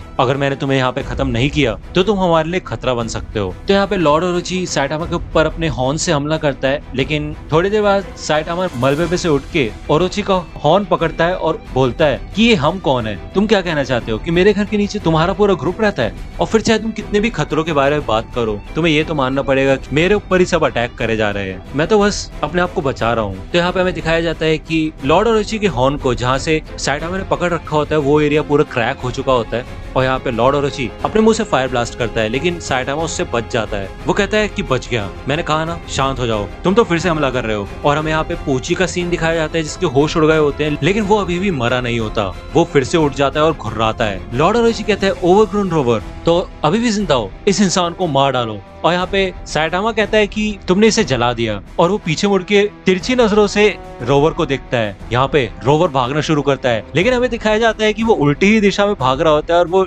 साइटामा से इतना डर चुका होता है कि वो भागते ही जाता है और रुकता ही नहीं है। तो लॉर्ड ओरोची कहता है तुमने रोवर को क्या किया? तो साइटामा कहता है कि मैंने उसे मारा था, लेकिन तुमने मेरा केप जला दिया, चाहे जो भी हो, लेकिन इस बार तो मेरे सामने एक मॉन्स्टर ही है, और मैं तुम्हें हल्के से नहीं मारूंगा बल्कि नॉर्मल नॉर्मल तरीके से मारूंगा। तो यहाँ पे ओरोची बोलता है कि उसने रोवर को हल्के तरीके से मारा था। नहीं, झूठ तो नहीं बोल रहा, क्योंकि मेरे शरीर का मॉन्स्टर सेल काफी ज्यादा उतावला हो रहा है। तो इसका मतलब यही वो आदमी है जिसकी वजह से ये नामुमकिन चीजें हो रही है। पहले गोकेत्सु, उसके बाद एल्डर सेंटीपीड, और फिर वो अफवाहें, घोस्ट टाउन का मॉन्स्टर जो कि जमीन के ऊपर रहता है। ना ही मॉन्स्टर एसोसिएशन, ना ही मेरा, बल्कि इस आदमी का हाथ था। मैंने इस पल का बेसब्री से इंतजार किया है। और इसके बाद किंग ओरोची अपने सारे के सारे ड्रैगन्स को अपनी बॉडी में वापस बुला लेता है और बिल्कुल पहले वाले फॉर्म में आ जाता है और कहता है, लगता है आज तो 2 ताकतवर लोगों का सामना होगा। तुमने सच में मेरा ध्यान खींच लिया है। एक ऐसा इंसान जो कि हर जीवित प्राणी में से सबसे ज्यादा ताकतवर है, वो मेरे सामने कैसे टिकेगा, ये मैं देखना चाहता हूँ। क्या तुम सच में मेरी जीने की उम्मीद को वापस ला पाओगे? मैं एक अल्टीमेट लाइफ फॉर्म हूँ, इंसानियत का सबसे बड़ा दुश्मन, मॉन्स्टर ओ। इतने में ही ओरोची बोलने से पहले ही साइटामा अपना हाथ खड़ा कर लेता है। वो कहता है, बहुत हो गया, और वैसे भी मेरे को जानना ही नहीं है कि तुम कौन हो। तुम खुद ही एक्साइटेड होने लगे। मुझे माफ करना, लेकिन मैं सबका सेल्फ इंट्रोडक्शन सुन सुन के थक चुका हूँ। इसका किंग, उसका king, ancient weapon, final evolution, सीलीप, पूरे ब्रह्मांड का, या फिर जो भी है, मैं तुम जैसे बहुत बंदों से निपट चुका हूँ। फर्क क्या है? चाहे तुम कितने भी बड़े तोप हो, मेरे सामने तुम नहीं टिक पाओगे। मुझे बस एक ही पंच मारना है, लेकिन फिर भी हमला करो, मुझे कोई उम्मीद नहीं है। तो यहाँ पे लॉर्ड ओरोची अपने फुल फोर्स से साइटामा के ऊपर हमला करता है और साइटामा एक ही पंच में उसका लेफ्ट हैंड तबाह कर देता है, या फिर मैं कहूँ लेफ्ट हैंड सारे ड्रैगन्स को तबाह कर देता है। अपने राइट हैंड के ड्रैगन से लॉर्ड ओरोची फायर करता है और यहाँ पे हमें दिखाया जाता है कि वो पूरे मॉन्स्टर एसोसिएशन के एंड तक साइटामा को बहुत दूर तक भेज देता है और पूरी मॉन्स्टर एसोसिएशन में बिजली सी आ जाती है। यहाँ पे एटॉमिक समुराई, बॉम्ब, बैंग अपना डिफेंस करते हैं और यहाँ पे ब्लिजर्ड भी होती है। बॉम्ब कहता है कि यहाँ पे नीचे मॉन्स्टर एसोसिएशन अपनी खुद की बिजली प्रोड्यूस कर रही है। यहाँ पे बिजली की वजह से फ्लैशी फ्लैश के भी सारे बाल खड़े हो जाते हैं और यहाँ पे टॉर्नेडो और ग्योरो दोनों ही अपना सुरक्षा कवच ऑन कर लेते हैं। और हमें यहाँ पे सरफेस के ऊपर का सीन दिखाया जाता है और जैसे समुद्र में लहरें आती है, वैसे ही यहाँ पे पूरी जमीन उठ के नीचे गिर जाती है। हमें अंडरग्राउंड मेट्रो का सीन दिखाया जाता है। तभी यहाँ पे लोको पायलट पूरी ट्रेन को रोक देता है और वो कहता है कि हुआ क्या, सामने से क्या गिरा। और हमें दिखाया जाता है कि यहाँ पे बहुत बड़ा टनल बन चुका होता है जो कि लॉर्ड ओरोची ने खुद बनाया होता है। और तभी इस लोको पायलट को दिखता है कि सामने से कोई भागता हुआ जा रहा है, वो भी फुल स्पीड में। साइटामा फुल स्पीड में लॉर्ड ओरोची की तरफ भागता हुआ आता है और वो उसके मुंह पे पंच करने वाला होता है, लेकिन उसके ड्रैगन्स साइटामा को पकड़ लेते हैं, लेकिन साइटामा उनको भी मार देता है। लॉर्ड ओरोची फिर से साइटामा के ऊपर हीट ब्लास्ट करता है, लेकिन यहाँ पे साइटामा फाइनली लॉर्ड ओरोची को पंच मार के खत्म कर देता है और उसका मुंह तोड़ देता है। और ओरोची कहता है कि रुको, ये क्या था, एक नॉर्मल पंच? तो यहाँ पे फिर से साइटामा बिल्डिंग के साइड में आ जाता है और यहाँ पे लॉर्ड ओरोची गिरते गिरते सोच रहा होता है। तो ये होता है डर। और शायद आपको याद ही होगा कि गारो ने लॉर्ड ओरोची से ये बात बोली होती है कि मैं तुम्हें दिखाऊंगा कि असली डर क्या होता है। ग्योरो का सीन दिखाया जाता है और वो ओरोची को ढूंढ लेता है। उसे दिखाई देता है कि ओरोची मर चुका है। वो सोचता है कि हुआ क्या और ऐसा किसने किया। तो यहाँ पे वो जो उसकी स्पाई आई होती है, या फिर मैं कहूँ आंख होती है, वो यही सोचता है कि वो ज्यादा दूर नहीं गया होगा, तो इसलिए मुझे जल्दी से उसको ढूंढ के उसकी एबिलिटीज को एनालाइज करके उससे लड़ने लायक मॉन्स्टर्स को उसके पास भेजना होगा। तो वो साइटामा के पास पहुंच जाता है और साइटामा उसे मार देता है और कहता है ये तो कीड़ा था। यहाँ पे ग्योरो कहता है ये क्या था, वो है कौन, एक गंजा आदमी जिसको मैंने आज से पहले कभी देखा ही नहीं। तो यहाँ पे टॉर्नेडो मन में सोचती है गंजा आदमी, हो सकता है सुपर अलॉय डार्क शाइन हो। तो यहाँ पे ग्योरो काफी दुखी हो जाता है और वो कहता है ऐसा नहीं हो सकता, ओरोची क्या वो सच में मर चुका है? तो यहाँ पे टॉर्नेडो ग्योरो को हवा में उठाती है और कहती है तुम्हें सच में लगता है कि तुम्हारे पास इतना टाइम है कि तुम दूसरों की चिंता कर सको? तो यहाँ पे ग्योरो हार मान लेता है और कहता है बस बस बहुत हो गया, मैं तुम्हारे सामने हार मानता हूँ, बस मुझे बख्श दो। तो टॉर्नेडो कहती है अगर तुम मुझसे माफी मांगना चाहते हो तो अपनी बॉडी में से बाहर निकलो। मैंने कहा बाहर निकलो। तो अब यहाँ पे बहुत सारी आंखें आ जाती है जो कि ग्योरो की बॉडी से ही बाहर निकली होती है। वो सारी मिलके एक धमाका करती है। तो ग्योरो कहता है अब तो ये टॉर्नेडो बिल्कुल नहीं बचेगी, लेकिन टॉर्नेडो यहाँ पे सही सलामत होती है और वो कहती है देखो बेकार में अपनी साइकिक एबिलिटी का इस्तेमाल कर रहे हो, तुमने ऐसा करना सीखा कहाँ से? तो यहाँ पे टॉर्नेडो ग्योरो की मॉन्स्टर बॉडी से उसकी असली बॉडी निकालना शुरू कर देती है और कहती है कि तुम तो ब्लिजर्ड की दोस्त हो, है ना? अब यहाँ पे हमें ब्लिजर्ड का सीन दिखाया जाता है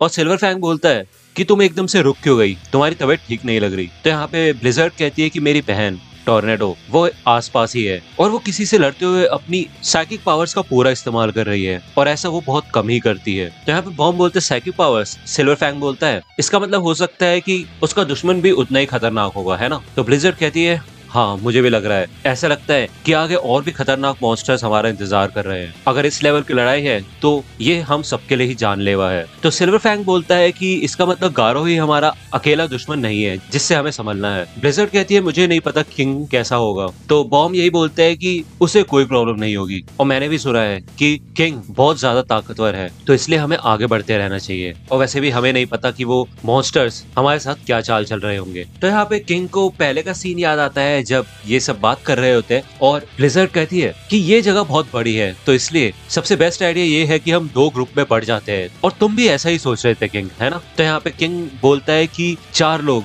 अगर 2 इक्वल ग्रुप बनाते हैं तो हर एक ग्रुप में 2 लोग होने चाहिए। यही नॉर्मल लॉजिक है, तो मैं यहाँ अकेला क्यों हूँ? कोई बात नहीं, मैं सह लूंगा। बस मुझे इंतजार करना है कि सारे हीरोज मॉन्स्टर्स को हरा दे, और मुझे तब तक अपने आप को कंट्रोल में रखना है और गायब हो जाना है, जिससे कि कोई मुझे देख ही ना पाए, जैसे कि मैं एक बादल हूँ। नहीं, इससे काम नहीं बनेगा। मैं अपने आप को बादल की तरह कैसे इमेजिन कर सकता हूँ? मैं एक छोटा सा माइक्रो ऑर्गेनिज्म हूँ और मुझे कोई भी नहीं देख सकता, और मैं किसी और को परेशान भी नहीं कर सकता। तभी यहाँ पे पीछे से आवाज आती है किंग। तो यहाँ पे किंग डर जाता है, और यहाँ पे वगन्मा होता है, और किंग कहता है कि ये तो हॉस्टेज वाला बच्चा है और इससे सबको छोड़ के मुझे ही क्यों ढूंढा। तो यहाँ पे वगन्मा रोने लग जाता है और कहता है मैं बहुत देर से यहाँ से बाहर निकलने की कोशिश कर रहा हूँ और मेरे पीछे एक मॉन्स्टर पड़ा हुआ है, तो जल्दी जाओ और उसे खत्म कर दो। और किंग अब तो तुम मेरे साथ हो, तो अब मैं शांति से बिहेव कर सकता हूँ, है ना? तो अब मेरे को अपने पीठ पे बिठा लो और मुझे बाहर निकालो प्लीज। तो यहाँ पे किंग बोलता है नहीं वो मैं। तो यहाँ पे वगन्मा किंग की तरफ भाग के आने लग जाता है और बोलते है किंग मेरा फेवरेट है, मुझे एक हक चाहिए। और यहाँ पे किंग बहुत सीरियस होता है और वो वगन्मा को देखता है, तो वगन्मा डर जाता है, ये तुमने लड़ाई वाला लुक क्यों बना रखा है? तुम देख नहीं सकते कि मैं एक बच्चा हूँ? तो किंग कहता है कि मुझसे कोई उम्मीद मत रखो, मुझसे दूर रहो और किसी और हीरो को ढूंढो, यही तुम्हारे लिए ठीक रहेगा। इससे कोई फर्क नहीं पड़ता कि तुम कितना अच्छा और क्यूट एक्ट करते हो, लेकिन ये नामुमकिन है, मेरे लिए तो मुमकिन नहीं है। तुम मुझसे कोई उम्मीद नहीं रख सकते, ये सब बेकार है, तुम्हें पछतावा ही होगा। तो यहाँ पे वगन्मा, या फिर मैं कहूँ एक मॉन्स्टर जिसने वगन्मा का रूप ले रखा होता है, वो डर जाता है। वो कहता है क्या उसने एक बार में मुझे पहचान लिया? लेकिन मेरी ट्रांसफॉर्मेशन तो एकदम परफेक्ट होनी चाहिए। शिट, ये तो मेरे बहुत करीब है, मैं तो गया। और मेरे को बहुत ज्यादा डर लग रहा है, और इतना ज्यादा डर लग रहा है कि मैं ठीक से सांस भी नहीं ले पा रहा, और मैं ज्यादा देर तक इस बॉडी में नहीं रह सकता। इस बच्चे की हड्डियां जो मैंने बनाई थी वो मेरे ही इंटरनल ऑर्गन्स को तबाह करती जा रही है, और मेरे सेंटर ऑफ ग्रेविटी भी उथल पुथल हो रही है। और यहाँ पे ये मॉन्स्टर खुद ही तबाह हो जाता है, और किंग कहता है कि ये चल क्या रहा है क्या ये? मेरे को बहुत डर लग रहा है, साइटामा प्लीज जल्दी कुछ करो। इयान, बुशिड्रिल और ओकामा इटाची का सीन दिखाया जाता है, और ये तीनों ही काफी थक चुके होते हैं और इनके मुंह पे काफी सारा खून लगा होता है। दूसरी ओर हमें यहाँ पे डेविल लॉन्ग हेयर का सीन दिखाया जाता है, और इन तीनों ने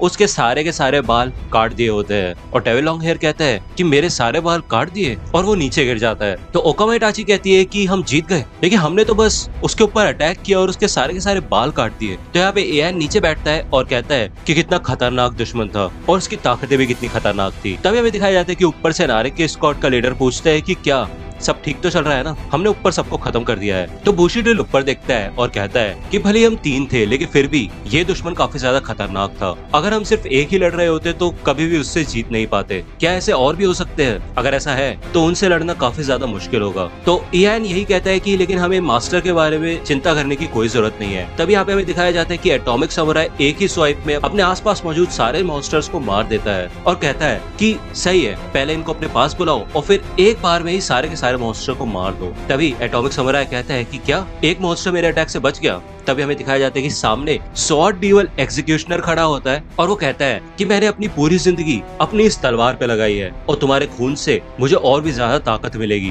क्योंकि मैं इस दुनिया का सबसे बड़ा मॉन्स्टर बनना चाहता हूँ। तो जब ये एटॉमिक समुराई पे हमला करने आता है, तो एटॉमिक समुराई अपने एक हाथ से ब्लेड का यूज करके उस मॉन्स्टर के टुकड़े टुकड़े कर देता है, और कहता है कि अब मामला बराबर हो चुका है, और कोई बचा है? अगर और किसी को मैंने नहीं काटा है तो अपना हाथ खड़ा करो। तभी वहाँ पे हमें दिखाया जाता है कि एक हाथ होता है, और वो हाथ मशीन गॉड G5 का होता है। वो कहता है कि मैंने एटॉमिक समुराई के सारे स्टाइल को कॉपी कर लिया है, कैसे वो तलवार चलाता है और उसकी टेक्निक्स क्या है, सब कुछ। तो अब लड़ने के बारे में मत सोचना और मुझे अपनी गर्दन दे दो। तो एटॉमिक समुराई कहते हैं क्या तुमने मेरी टेक्निक को कॉपी कर लिया? बहुत बढ़िया। आजकल ये लोग कैसे कैसे खिलौने बना रहे हैं, लेकिन फिर भी अगर ये खिलौना अच्छा हुआ तो मैं अपने डिसाइपल्स के लिए एक ऑनलाइन ऑर्डर करूंगा, जिससे कि वो प्रैक्टिस कर पाए। तो अब ये दोनों आमने सामने आ जाते हैं और बिल्कुल लड़ाई के लिए तैयार हो जाते हैं। यहाँ पे मशीन गॉड के पास 2 ब्लेड होती है और एटॉमिक समुराई के पास एक ही होती है। ये दोनों ही एटॉमिक स्लैश करते हैं, और यहाँ पे हमें दिखाया जाता है कि atomic samurai machine God G5 के टुकड़े टुकड़े कर देता है, और कहता है कि इसका मतलब ये भी एक बेकार खिलौना था। और तभी वहाँ पे एक धमाका होता है और एटॉमिक समुराई को पता चल जाता है कि वो अभी तक मरा नहीं है। वो कहता है कि क्या मैंने उसका कोर नहीं काटा था? अब मुझे ये मत कहना कि उस मशीन के अंदर भी कोई बैठा था। तो अब एक लास्ट अटैक और कर देता हूँ। और हमें दिखाया जाता है कि वहाँ पे कोई नहीं होता। एटॉमिक समुराई यही कहता है कि शायद वो बच के भाग गया है। तो अब जो भागने वाले लोग हैं उनको मैं सरफेस टीम के ऊपर छोड़ देता हूँ। वो लोग बहुत काबिल है और उनका टीम वर्क हमसे तो अच्छा ही है, क्योंकि हम तो यहाँ अकेले अकेले घूम रहे हैं। यहाँ पे हमें फिर से नारंगी स्क्वाड का सीन दिखाया जाता है, जहाँ पे ओकामा इटाची, इयान और बुशिरल ऊपर आ जाते हैं और बाकी मॉन्स्टर को मारने में मदद करवाते हैं। नारंगी स्क्वाड का लीडर कहता है कि एक क्लास ए हीरो से यही उम्मीद है, कितने कमाल के स्किल्स हैं। तो इयान यही कहता है कि नहीं, ये तो हमारे मास्टर का कमाल है। तो टोंगारा कहता है क्यों ना तुम हमारे साथ हमारी प्राइवेट मिलिट्री कंपनी को ज्वाइन कर लो, और वैसे भी वो तुम्हें हीरो एसोसिएशन से ज्यादा पैसे देंगे और हम उन्हें कहेंगे कि तुम्हें हाई रैंक पोजीशन दे। तो यहाँ पे टोंगारा अपना कार्ड निकाल के देता है। तो यहाँ पे ये तीनों शॉक हो जाते हैं और वो सोचते हैं कि ये क्या चल रहा है। और इयान यही कहते हैं कि आपका ऑफर अच्छा है, लेकिन हम हीरो इसलिए बने क्योंकि हमें उससे ट्रेनिंग मिलती है, हम कोई करियर चेंज नहीं करना चाहते। तो टोंगारा कहता है कि तुम्हारी ताकत की वजह से सारे के सारे मॉन्स्टर्स मारे गए और हमें इस स्किल की काफी ज्यादा जरूरत है। तो इयान यही कहता है कि इसमें लड़ाई के स्टाइल से कोई लेना देना नहीं है, बल्कि सेल्फ कंट्रोल से लेना देना है। तो बुशिरल कहता है कि क्या तुम लोगों को हीरो बनने में कोई शौक है या फिर शायद तलवारों में इंटरेस्ट हो? तो टोंगारा कहता है नहीं, मुझे ये सब पसंद नहीं, इंसाफ के लिए लड़ना मेरे बस की बात नहीं है। और वैसे भी तुम इंसाफ की बात तब तक नहीं कर सकते जब तक तुमने असली नरक ना देखा हो, या फिर ये ना देखा हो कि लोग कितने घटिया हो सकते हैं। और हम ये सब जानते हैं, तो सिर्फ हमें ये इंसाफ वगैरह के बारे में बात कर सकते हैं, तुम नहीं। तो इयान कहता है हाँ, याद रखूंगा। तो यहाँ पे टोंगारा बुशिरल को चढ़ाने के लिए कहता है कि वैसे भी अगर तुम हमें ज्वाइन करते हो तो तुम्हें मगरमच्छ के आंसू बहाने आने चाहिए। तो बुशिरल यहाँ यही कहता है कि नहीं, मैं ज्वाइन नहीं करने वाला। तो टोंगारा कहता है कि मैं तुम्हें हमारी कमाल की परफॉर्मेंस दिखाना चाहता था जब हमें मॉन्स्टर्स ने पकड़ा था। तो आपको याद ही होगा कि जब ग्योरो ने इन सबको पकड़ रखा था और इनका ब्रेन वॉश नहीं हुआ था, तो ये सारे के सारे रो रहे थे। और नारंगी स्क्वाड के बाकी सोल्जर्स भी यही कहते हैं कि हाँ, कैप्टन की एक्टिंग तो कमाल की है और हम इजीली बच पाए, ये तो हमारे चुटकियों का खेल था। और मन में ये लोग यही सोच रहे होते कि यार हमारी तो ऐसी तैसी हो गई थी, वो सारे मॉन्स्टर हमें खा जाते, तो मैं तो असलियत में ही रो रही थी। यहाँ पे हमें टोंगारा का सीन दिखाया जाता है। वो कहता है क्या, मुझे तो लग रहा था उनमें से एक तो असलियत में रो रहा होगा, क्या मैं ही असलियत में रो रहा था? कोई बात नहीं, अब तो मैं इसी झूठ पे टिका रहता हूँ कि मैं एक्टिंग कर रहा था। तो यहाँ पे इयान मन में सोचता है कि इनका टीम वर्क तो कमाल का है, हम हीरोज को इनका एग्जाम्पल फॉलो करना चाहिए। तो यहाँ पे हमें दूसरी ओर दिखाया जाता है कि टारियो एक मॉन्स्टर से बच के भाग रहा होता है और ये मॉन्स्टर होता है ब्लैक स्पर्म, जिसका थ्रेट लेवल होता है ड्रैगन। वो कहता है हे बच्चे रुको, मैं तुम्हें कुछ नहीं कहूंगा, बस मैं तुम्हें मार दूंगा और तुम्हें पता भी नहीं चलेगा, बस 1 सेकंड की बात है। तभी यहाँ पे ब्लैक स्पर्म पे एक हमला होता है, लेकिन वो कूद के उससे बच जाता है और ये हमला एटॉमिक समुराई ने किया होता है। वो कहता है हो तुम तो काफी फुर्तीले हो। और यहाँ पे टारियो बच के भाग जाता है और ब्लैक स्पर्म एटॉमिक समुराई को देखता है। सपोर्ट टीम बाकी सारे मॉन्स्टर्स से लड़ रही होती है और वो यही कहते हैं कि हम यहाँ से किसी को भी बच के जाने नहीं देंगे। यहाँ पे 2 मॉन्स्टर्स कहते हैं कि क्या तुम सब यहाँ पे कैंप करके बैठे हो जिससे कि तुम हमें रोक पाओ? तुम छोटे मोटे लोग हमें रोक कैसे सकते हो? मुझे ये नहीं समझ आ रहा। लेकिन तभी वहाँ पे क्रिस्टेन मून आके उस मॉन्स्टर को मार देता है और दूसरी ओर से यहाँ पे कैप्टन मुजुकी दूसरे मॉन्स्टर को भी मार देती है। इधर गेस पर ग्रीन के साथ मिलकर सारे के सारे एग्जिट एरियाज को बंद कर रहा होता है और हमें दिखाया जाता है कि इन्होंने सारे के सारे एग्जिट्स को बंद कर दिया होता है जिससे कि कोई भी मॉन्स्टर बच के ना भाग पाए। उन्होंने सिर्फ एक ही एग्जिट अपने हीरोज के निकलने के लिए छोड़ रखा होता है, जिसके आसपास सपोर्ट टीम के सारे हीरोज हैं। ग्रीन कहता है कि सारे हीरोज ने काफी अच्छा काम किया है और कुछ ही देर में वो सब आने ही वाले होंगे। तो अब यहाँ पे सेकिंगर को पता होता है कि चाइल्ड एम्परर आने वाला है वगन्मा के साथ, लेकिन तभी वहाँ पे 2 बिल्डिंग्स में ब्लास्ट होता है और वो दोनों बिल्डिंग्स उस आखिरी एग्जिट के ऊपर गिर जाती है। तो ये सब इसे देख के चौंक जाते हैं और यहाँ पे हमें बिल्डिंग बूपर नाम का एक मॉन्स्टर दिखाया जाता है जिसका डिजास्टर लेवल होता है D1। वो कहता है कितने बेवकूफ हो तुम लोग, अब जितने भी हीरोज हमारी मॉन्स्टर एसोसिएशन के अंदर गए थे अब वो बचेंगे नहीं, क्योंकि लॉर्ड और इसी से कोई भी बच के नहीं जा सकता। अब यहाँ पे हमें उस एग्जिट के नीचे का सीन दिखाया जाता है जहाँ पे चाइल्ड एम्परर के रोबोट डॉग ने एग्जिट को ढूंढ लिया होता है। वगन्मा ये देख के काफी ज्यादा खुश होता है और साइटामा चाइल्ड एम्परर से बोलते हैं कि थोड़ा ध्यान से, वो आवाज बहुत ज्यादा तेज थी। तो चाइल्ड एम्परर बोलते हैं चिंता करने की कोई बात नहीं है, हो सकता है कि जो मॉन्स्टर यहाँ से बच के बाहर गए होंगे वो मॉन्स्टर सरफेस टीम से लड़ रहे हो, तो ये उसी की आवाज होगी। तो यहाँ पे चाइल्ड एम्परर उस एग्जिट को खोलने की कोशिश करता है लेकिन ये जाम होता है ऑब्वियसली क्योंकि उसके ऊपर बिल्डिंग गिरी होती है। चाइल्ड एम्परर कहता है ये तो खुल ही नहीं रही, हो सकता है इसमें जंग लग गया हो। तो अगर मैं कहते हैं चलो फिर इस पे धक्का लगाते हैं। तो हमें यहाँ पे फिर से बिल्डिंग ऊपर का सीन दिखाया जाता है और वो लगातार बिल्डिंग्स को यहाँ पे गिरा रहा होता है। वो कहता है कि तुम लोग कितने बेवकूफ हो, तुम्हें लगा था तुमने हमें फंसा दिया है, लेकिन अब ना ही तुम्हारी अटैक टीम और ना ही तुम्हारी सप्लाई टीम यहाँ से निकल पाएगी, तुम सब यहीं मरने वाले हो। सेकिंगर ग्रीन को बोलते हैं कि क्या तुम यहाँ से बाहर निकल के एक और जगह बना सकते हो? तो ग्रीन बोलता है कि नहीं, इसके लिए तकरीबन 30 मिनट तो लग जाएंगे क्योंकि मैंने उन सबको अच्छे से बंद किया था। तो सेकिंगर कहता है अभी शुरू हो जाओ, मैं चाइल्ड एम्बरर को निकलने की दूसरी जगह के बारे में बता देता हूँ। यहाँ पे हमें दिखाया जाता है कि वो डॉग रोबोट, वगन्मा, चाइल्ड एम्बरर और साइटामा उस एग्जिट पे धक्का लगाने के लिए तैयार हो जाते हैं। वो बोलते हैं रेडी सेट, और यहाँ पे गो बोलते ही उन दोनों बिल्डिंग के नीचे एक बड़ा सा धमाका होता है और वो बिल्डिंग पता नहीं उड़ के किधर ही जाके गिरती है। ये सारे के सारे सपोर्ट टीम के हीरोज बस देखते रह जाते हैं। वो बोलते हैं ये हुआ क्या, मतलब ये चल क्या रहा है। और यहाँ नीचे से चाइल्ड एम्परर और साइटामा आते हैं और चाइल्ड एम्परर बोलता है कि हमने इसको खोल दिया। मिजुकी पूछती है कि ये तुमने किया कैसे, तो चाइल्ड एम्परर बोलता है कि क्या वो कवर, उसको तो बस हमने 1-2 करके बहुत तेजी से धक्का मारा था, शायद उसके ऊपर जंग लग गया होगा, इसलिए मुझे थोड़ी ज्यादा ताकत लगानी पड़ी। तो यहाँ पे सपोर्ट टीम के हीरोज सोचते हैं कि क्या उसे इतनी बड़ी बिल्डिंग जंग लगी थी, शायद उसने अपनी कोई इन्वेंशन का इस्तेमाल किया होगा। वो लगता तो बच्चा है लेकिन है नहीं। लेकिन हम सभी को ये पता होता है कि वो साइटामा था जिसकी वजह से वो बिल्डिंग वहां पे उड़ी। तो यहाँ पे चाइल्ड एम्परर कहते हैं कि अब हमारा मिशन कंप्लीट हो चुका है और वो अपने डॉग रोबोट को कहता है कि अब मैं तुम्हें ट्रीट के नाम पे एक बोन बैटरी दूंगा, और वो रोबोट उसके बैग में वापस चला जाता है। सेकिंगर पूछते हैं कि ये आदमी कौन है, तो चाइल्ड एम्परर बोलता है कि ये भी एक हीरो है और मैंने इसको नीचे से बचाया। तो सेकिंगर कहता है कि क्या उन मॉन्स्टर्स ने तुम्हें भी बंदी बना लिया था क्या। तो साइटामा बोलते हैं ना, मैं तो नीचे बस उन्हें कंप्लेंट करने गया था कि उसे नीचे से बहुत सारी आवाजें आ रही है। तो यहाँ पे सेकिंगर गुस्सा करता है, वो कहता है कि अगर तुम्हें वो लोग पकड़ लेते या फिर हॉस्टेज बना लेते तो हमारे पास इतना फालतू टाइम नहीं है कि हम तुम्हें बचाने बैठे। तुम्हें ये बात समझ नहीं आती, किस बात के हीरो हो तुम, अब चुपचाप इस शहर से बाहर निकल जाओ जल्द से जल्द। तो साइटामा यहाँ से भाग जाता है और कहता है हाँ जो भी है। यहाँ पे ग्रीन साइटामा को रास्ता बताता है, वो कहता है यहाँ से जब तुम लेफ्ट लोगे और वहां से सीधा जाओगे तो तुम्हें वहाँ पे हाईवे मिलेगा, मैंने वहाँ के सारे होल्स को सील कर दिया है तो वहां से तुम सेफ रहोगे। तो साइटामा यहाँ पे बोलते हैं क्या बकवास है, और वो ग्रीन के होल का तो पता नहीं लेकिन जमीन से पूरा एरिया ही निकाल देता है और कहता है कि मेरे को घर जाने का आसान रास्ता पता है तो मैं यहीं से जाता हूँ। तो अब यहाँ पे चाइल्ड एम्परर बाकी सारे हीरोज से कांटेक्ट करता है और बोलता है कि मैं चाइल्ड एम्परर हूँ, मेरे को वगन्मा मिल चुका है और मैं सरफेस टीम के पास आ चुका हूँ, हमारा मिशन सक्सेसफुल हो चुका है। मैं फिर से रिपीट करता हूँ, हमारा मिशन सक्सेसफुल हो चुका है। तो वहां से उसे ज़ॉम्बी मैन की आवाज आती है, वो कहता है चाइल्ड एम्परर बहुत बढ़िया। यहाँ पे स्वीट मास्क भी बोलता है कि हाँ मुझे समझ आ चुका है, मॉन्स्टर से निपटना कोई बड़ी बात नहीं है, मैं अपना काम करता रहूंगा। यहाँ पे एक और अपडेट आता है, चाइल्ड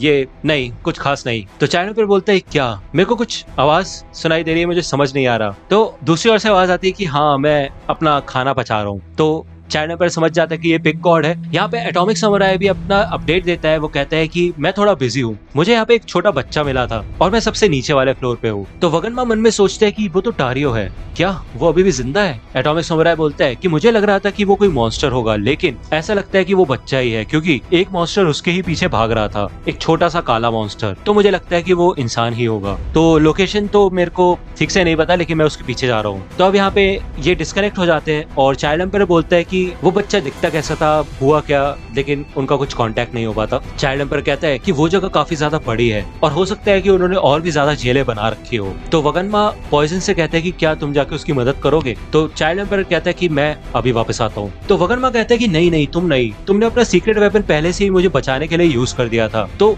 बाकी सबको ये काम करने दो। लेकिन चाइल्ड एम्परर कहता है नहीं, मैं ऐसे खाली नहीं बैठ सकता, उस बच्चे को बचाना जरूरी है और यही मेरा काम है और मुझे पता नहीं कि बाकी सारे हीरोज मेरी तरह लड़ भी पाएंगे या नहीं, और वैसे भी ऐसा नहीं है कि मेरे सारे सीक्रेट वेपन्स खत्म हो चुके हैं। तो यहाँ पे नीडल स्टार कहते हैं कि भले ही तुम एक क्लासेस हीरो हो लेकिन हम एक बच्चे को अकेले तो नहीं जाने देंगे। मिजुकी कहती है हम भी मदद करना चाहते हैं। तो चाइल्ड एम्परर कहते हैं नहीं कोई जरूरत नहीं, और वैसे ही सरफेस पे भी हमें हीरोज की जरूरत है तो हम अपने प्लान को ही फॉलो करेंगे। तो यहाँ पे वगन्मा उदास हो जाता है और वो कहता है कि वो बच्चा, उसका नाम टारियो है, वो एक मोटा सा बच्चा है, उसने एक टी शर्ट पहन रखी है जिसपे बीजे लिखा होता है, उसके बहुत बड़े बड़े होठ है और एक ही बड़ी सी आईब्रो है। वो मेरे साथ ही रखा गया था लेकिन उसके बाद एक मॉन्स्टर उसे ले गया था। जब तुमने मुझसे पूछा था कि किसी और को भी बंदी बना रखा है क्या, तो मुझे लगा था कि अगर मैं तुम्हें बताऊंगा तो तुम उसे भी बचाने जाओगे। मैं बहुत डर गया था इसलिए मैं बता नहीं पाया, मुझे माफ करना। तो यहाँ पे चाइल्ड एम्परर वगन्मा के पास आता है और कहता है कोई बात नहीं, मुझे बताने के लिए शुक्रिया और मुझे बेस्ट ऑफ लक बोलो। तो यहाँ पे चाइल्ड एम्परर फिर से अंडरग्राउंड चला जाता है और यहाँ पे नीडल स्टार यही कहता है कि मुझे भी एक क्लासेस हीरो बनना है, कभी ना कभी तो बनूंगा ही। यहाँ पे हमें एटॉमिक समुराई का सीन दिखाया जाता है और ब्लैक स्पम कहता है कि तुमने मेरे को बिना किसी वार्निंग के काटने की कोशिश की, क्या तुम मुझसे लड़ना चाहते हो। तो एटॉमिक समुराई बोलते हैं कि हाँ मैंने तुम्हें काटने की तो कोशिश की लेकिन मैं दिल का बहुत अच्छा हूँ। एटॉमिक समुराई अब आ चुका है। तो ब्लैक स्पम बोलता है आ चुका है, क्या बकवास है, ये कोई स्टेज प्ले चल रहा है क्या। तो तुम वही एटॉमिक समुराई हो जिसके बारे में गहरो गहरो बात कर रहा था, मुझे तो तुम्हारे अंदर ऐसी कोई बात नहीं लगती, लेकिन जो भी है मैं तुम्हारा ही इंतजार कर रहा था। मैं काफी ज्यादा बोर बोर हो चुका हूँ, तो मुझे एंटरटेन जरूर करना। और एटॉमिक समुराई कहता है, और हाँ मेरी बात करे तो मैं तो तुम्हें जानता ही नहीं कि तुम कौन हो। तो ब्लैक स्पम कहता है, क्या मुझे हल्के में ले रहे हो क्या? तो यहाँ पे ब्लैक स्पम अपनी पूरी बॉडी से एक बड़ा सा हाथ बना लेता है और पंच रेडी कर लेता है और कहता है कि तुमने मुझे हल्के में लेने की हिम्मत कैसे की? तो एटॉमिक समुराई कहता है कि सच बताओ तो मुझे ऐसा लगता है कि मैं आसानी से जीत सकता हूँ। और वो अपनी ब्लेड से ब्लैक स्पम का हाथ काट देता है। वो कहता है कि मैंने ऐसी अनगिनत लड़ाइयाँ लड़ी है, तुम जैसे गधे लोग जो कि एक बड़े से मॉन्स्टर में तब्दील हो जाते हैं, तुम्हारे जैसे मैंने दर्जनों मॉन्स्टर्स को काटा है, अब मुझे इन सब की आदत हो चुकी है। लेकिन तभी एटॉमिक समुराई के पीछे ब्लैक स्पम जैसा एक और मॉन्स्टर आ जाता है और एटॉमिक समुराई समझ जाता है कि ये मॉन्स्टर अपने आप को बांट सकता है और कहता है कि तो तुम उन्हीं मॉन्स्टर की तरह हो जो अपने आप को बांट सकते हो, ऐसे मॉन्स्टर से मेरे को काफी घिन है। ब्लैक स्पम कहता है, घिन? तुम एक बेवकूफ हो, तुम्हें सच में लगता है तुम मुझसे जीत सकते हो? मेरे अंदर मेरे जैसे अनगिनत मॉन्स्टर्स हैं, कैसे भी काटो, दबा दो, निचोड़ दो, जो भी करो, लेकिन मैं बढ़ता रहूंगा। और यहाँ पे ब्लैक स्पम अपने बहुत सारे सर उगा लेते हैं। एटॉमिक समुराई उसके सारे के सारे सरों को काट देता है और वो कहता है कि असली बेवकूफ तो तुम हो, मुझे बस अनगिनत बार अपनी ब्लेड्स को चलाना है जिससे कि मैं आसानी से जीत सकूं। तो ब्लैक स्पम का वो बड़ा वाला मॉन्स्टर कहता है, हाँ कोशिश करके देखो, मैं तुम्हें रुला दूंगा, चलो अब कोशिश भी करो। तो यहाँ पे एटॉमिक समुराई ब्लैक स्पम को काटना शुरू करता है। वो बार बार काटता है और ब्लैक स्पम बार बार रीजनरेट हो जाता है और नई नई बॉडीज में आ जाता है। ऐसे ही एटॉमिक समुराई अनगिनत बार ब्लैक स्पम को काटता है और अंत में ब्लैक स्पम के बहुत सारे मॉन्स्टर्स यहाँ पे आ जाते हैं। ब्लैक स्पम कहता है कि बस अब खत्म हो चुका है और अब तुम मरने वाले हो। उनमें से एक ब्लैक स्पम मॉन्स्टर पूरी फोर्स से एटॉमिक समुराई को मारता है और एटॉमिक समुराई बोलता है कि भले ही इसने अपनी बॉडी को अलग अलग रूप में बांट लिया है, लेकिन अभी भी ये उतना ही ताकतवर है। मैंने शायद इसको सच में हल्के में ले लिया, ये तो बहुत बुरा है और ये है भी बहुत सारे। तो ये सबके सब एटॉमिक समुराई को मारना शुरू कर देते हैं और यहाँ पे एटॉमिक समुराई नीचे गिर जाता है। ये सारे ब्लैक स्पम मॉन्स्टर्स कहते हैं कि बोला था ना, कोई मतलब नहीं है, अब अपनी हार मान लो। ग्योरो ने कुछ सोच समझ के ही मुझे तुम्हारे सामने भेजा है और तुम्हारे हिसाब से मैं बहुत बुरा हूँ। अब यहाँ पे एटॉमिक समुराई ऊपर मौजूद पूरी सीलिंग को काट देता है जिससे ऊपर की पूरी सीलिंग उन मॉन्स्टर्स के ऊपर गिर जाती है। और यहाँ पे दूसरी ओर हमें ज़ॉम्बी मैन का सीन दिखाया जाता है। उसे फिर से यहाँ पे भूकंप जैसा फील होता है। वो कहता है कि समझ नहीं आ रहा कि चल क्या रहा है, क्या सब ठीक होंगे? लेकिन तभी पीछे से होमलेस एम्परर आ जाता है। वो कहता है कि क्या तुम्हें बाकी हीरोज की फिक्र हो रही है कि वो कैसे मर रहे होंगे? यहाँ पे ज़ॉम्बी मैन पीछे मुड़ते ही साथ होमलेस एम्परर पे गन चला देता है, लेकिन होमलेस एम्परर ज़ॉम्बी मैन पे हमला करता है और कहता है कि हो सकता है कि बाकी सारे हीरोज इसी तरह मारे जा रहे होंगे। और यहाँ पे बहुत बड़ा एक्सप्लोजन होता है और यहाँ पे हमें दिखाया जाता है कि होमलेस एम्परर का डिजास्टर लेवल है ड्रैगन। होमलेस एम्परर कहता है आज उनका अंत होने वाला है जिनको लोग हीरो कहते हैं। वैसे मैंने हीरो एसोसिएशन की वेबसाइट को चेक किया है और तुम जैसे क्लासेस हीरो के बारे में सारी की सारी रिसर्च की है, मैं तुम सबको अकेले ही हरा सकता हूँ। तभी पीछे से ज़ॉम्बी मैन आता है और वो होमलेस एम्परर के ऊपर हमला करता है, लेकिन यहाँ पे होमलेस एम्परर बच जाता है और वो अपनी पावर से ज़ॉम्बी मैन का सर ही उड़ा देता है। यहाँ पे ज़ॉम्बी मैन फिर से होमलेस एम्परर पे शूट करता है, लेकिन वहाँ पे होमलेस एम्परर फिर से बच जाता है और वहाँ पे एक और धमाका होता है और ज़ॉम्बी मैन दूर जाके गिरता है। होमलेस एम्परर कहता है कि लगता है तुम्हें दर्द हुआ होगा और ज़ॉम्बी मैन मन में सोचता है कि क्या मैंने इतना फास्ट अटैक किया था लेकिन तब भी ये बच गया। अब मैंने इस गन को अंतिम लड़ाई के लिए बचा रखा था, लेकिन कोई बात नहीं। तो यहाँ पे ज़ॉम्बी मैन फिर से होमलेस एम्परर के ऊपर शूट करता है और यहाँ पे होमलेस एम्परर भी अपना अटैक करता है और कहता है कि मैंने सोचा ही था, तुम जैसे टॉप हीरो से यही उम्मीद थी, इतनी आसानी से नहीं मरोगे, सच में ताकतवर हो। यहाँ पे हमें दिखाया जाता है कि ज़ॉम्बी मैन की पूरी बॉडी तबाह हो चुकी होती है और जल चुकी होती है और यहाँ पे धीरे धीरे करके ज़ॉम्बी मैन फिर से हील होने लग जाता है। ज़ॉम्बी मैन कहता है कि ये मॉन्स्टर कोई मजाक नहीं है, ये सच में बहुत ज्यादा ताकतवर है। तो यहाँ पे एम्परर कहता है कि कितनी कमाल की बात है ज़ॉम्बी मैन, मैंने तुम्हारे बारे में बहुत सुना है, एक ऐसा हीरो जो कि मर नहीं सकता। शायद वो लोग सच कह रहे थे। क्या तुम मेरी इस ताकत का राज जानना चाहते हो? तो चलो मैं तुम्हें बता ही देता हूँ। तकरीबन 1 महीने पहले की बात है, मैंने अपनी नौकरी खो दी थी और मुझे घर से भी बाहर निकाल दिया गया था और मैंने बेमतलब की जिंदगी जीनी शुरू कर दी थी। मेरा बॉस मुझे नंगा करके नचाया करता था नए लोगों के सामने और उसके अगले दिन मेरे को नौकरी से निकाल दिया क्योंकि मैं नंगा होकर नाचा था। एक दिन मैं पार्क में लेटा हुआ था और मैं आसमान की ओर देख रहा था। मुझे अपने बॉस पे और बाकी सब लोगों पे काफी ज्यादा गुस्सा आ रहा था। मुझे ये समझ आ गया था कि भले ही इंसान कितने भी बड़ी बड़ी बिल्डिंग बना ले, लेकिन दुनिया का सबसे बड़ा स्ट्रक्चर पृथ्वी ही है। भले ही इंसान कितनी भी रोशनी जला ले, लेकिन आसमान से ज्यादा रोशनी कहीं नहीं है। तो यहाँ पे होमलेस एम्परर ये डिसाइड कर लेता है कि वो किसी भी इंसान का कोई बनाया हुआ रोल नहीं मानेगा और वो यहाँ पे सबसे ऊब जाता है। वो कहता है मेरी आत्मा और मेरे शरीर को अगर मेरे को इन सब चीजों से छुटकारा दिलाना है तो मुझे इस बेवकूफ दुनिया को छोड़ के जाना होगा। यही एक आखिरी तरीका है। जिस दिन होमलेस एम्परर मरने का डिसाइड करता है और फांसी का फंदा लगाता है तो होमलेस एम्परर के सामने यहाँ पे भगवान आ जाते हैं और वो कहते हैं कि तुम सही कह रहे हो, इंसान बेवकूफ है, लेकिन उसके लिए तुम्हें मरने की कोई जरूरत नहीं है। मैं तुम्हें एक ताकत देता हूँ और उस ताकत के साथ तुम्हें क्या करना है वो तुम्हें पता होना चाहिए। तो यहाँ पे होमलेस एम्परर बताता है कि दूसरे शब्दों में मेरे पास भगवानों की ताकत है जो कि भगवान ने मुझे खुद दी थी। मैं एक मसीहा हूँ। बेवकूफ इंसान इस ग्रह के लिए हानिकारक है और अब समय आ चुका है कि ऐसे सभी लोगों को इस दुनिया से हटाया जाए। तो यहाँ पे ज़ॉम्बी मैन कहता है कि तुम्हें ऐसा क्यों लगता है कि वो भगवान ही थे, उन्होंने अपनी आईडी दिखाई थी क्या? और ज़ॉम्बी मैन मन में सोचता है कि ये तो बहुत बुरा है, मैंने तो सोचा था कि जब तक ये अपनी कहानी बताएगा तब तक मेरी बॉडी पूरी तरह से हील हो जाएगी। तो होमलेस एम्पायर कहता है कि क्या ऐसा है, लेकिन तुम्हें चिंता करने की कोई जरूरत नहीं है,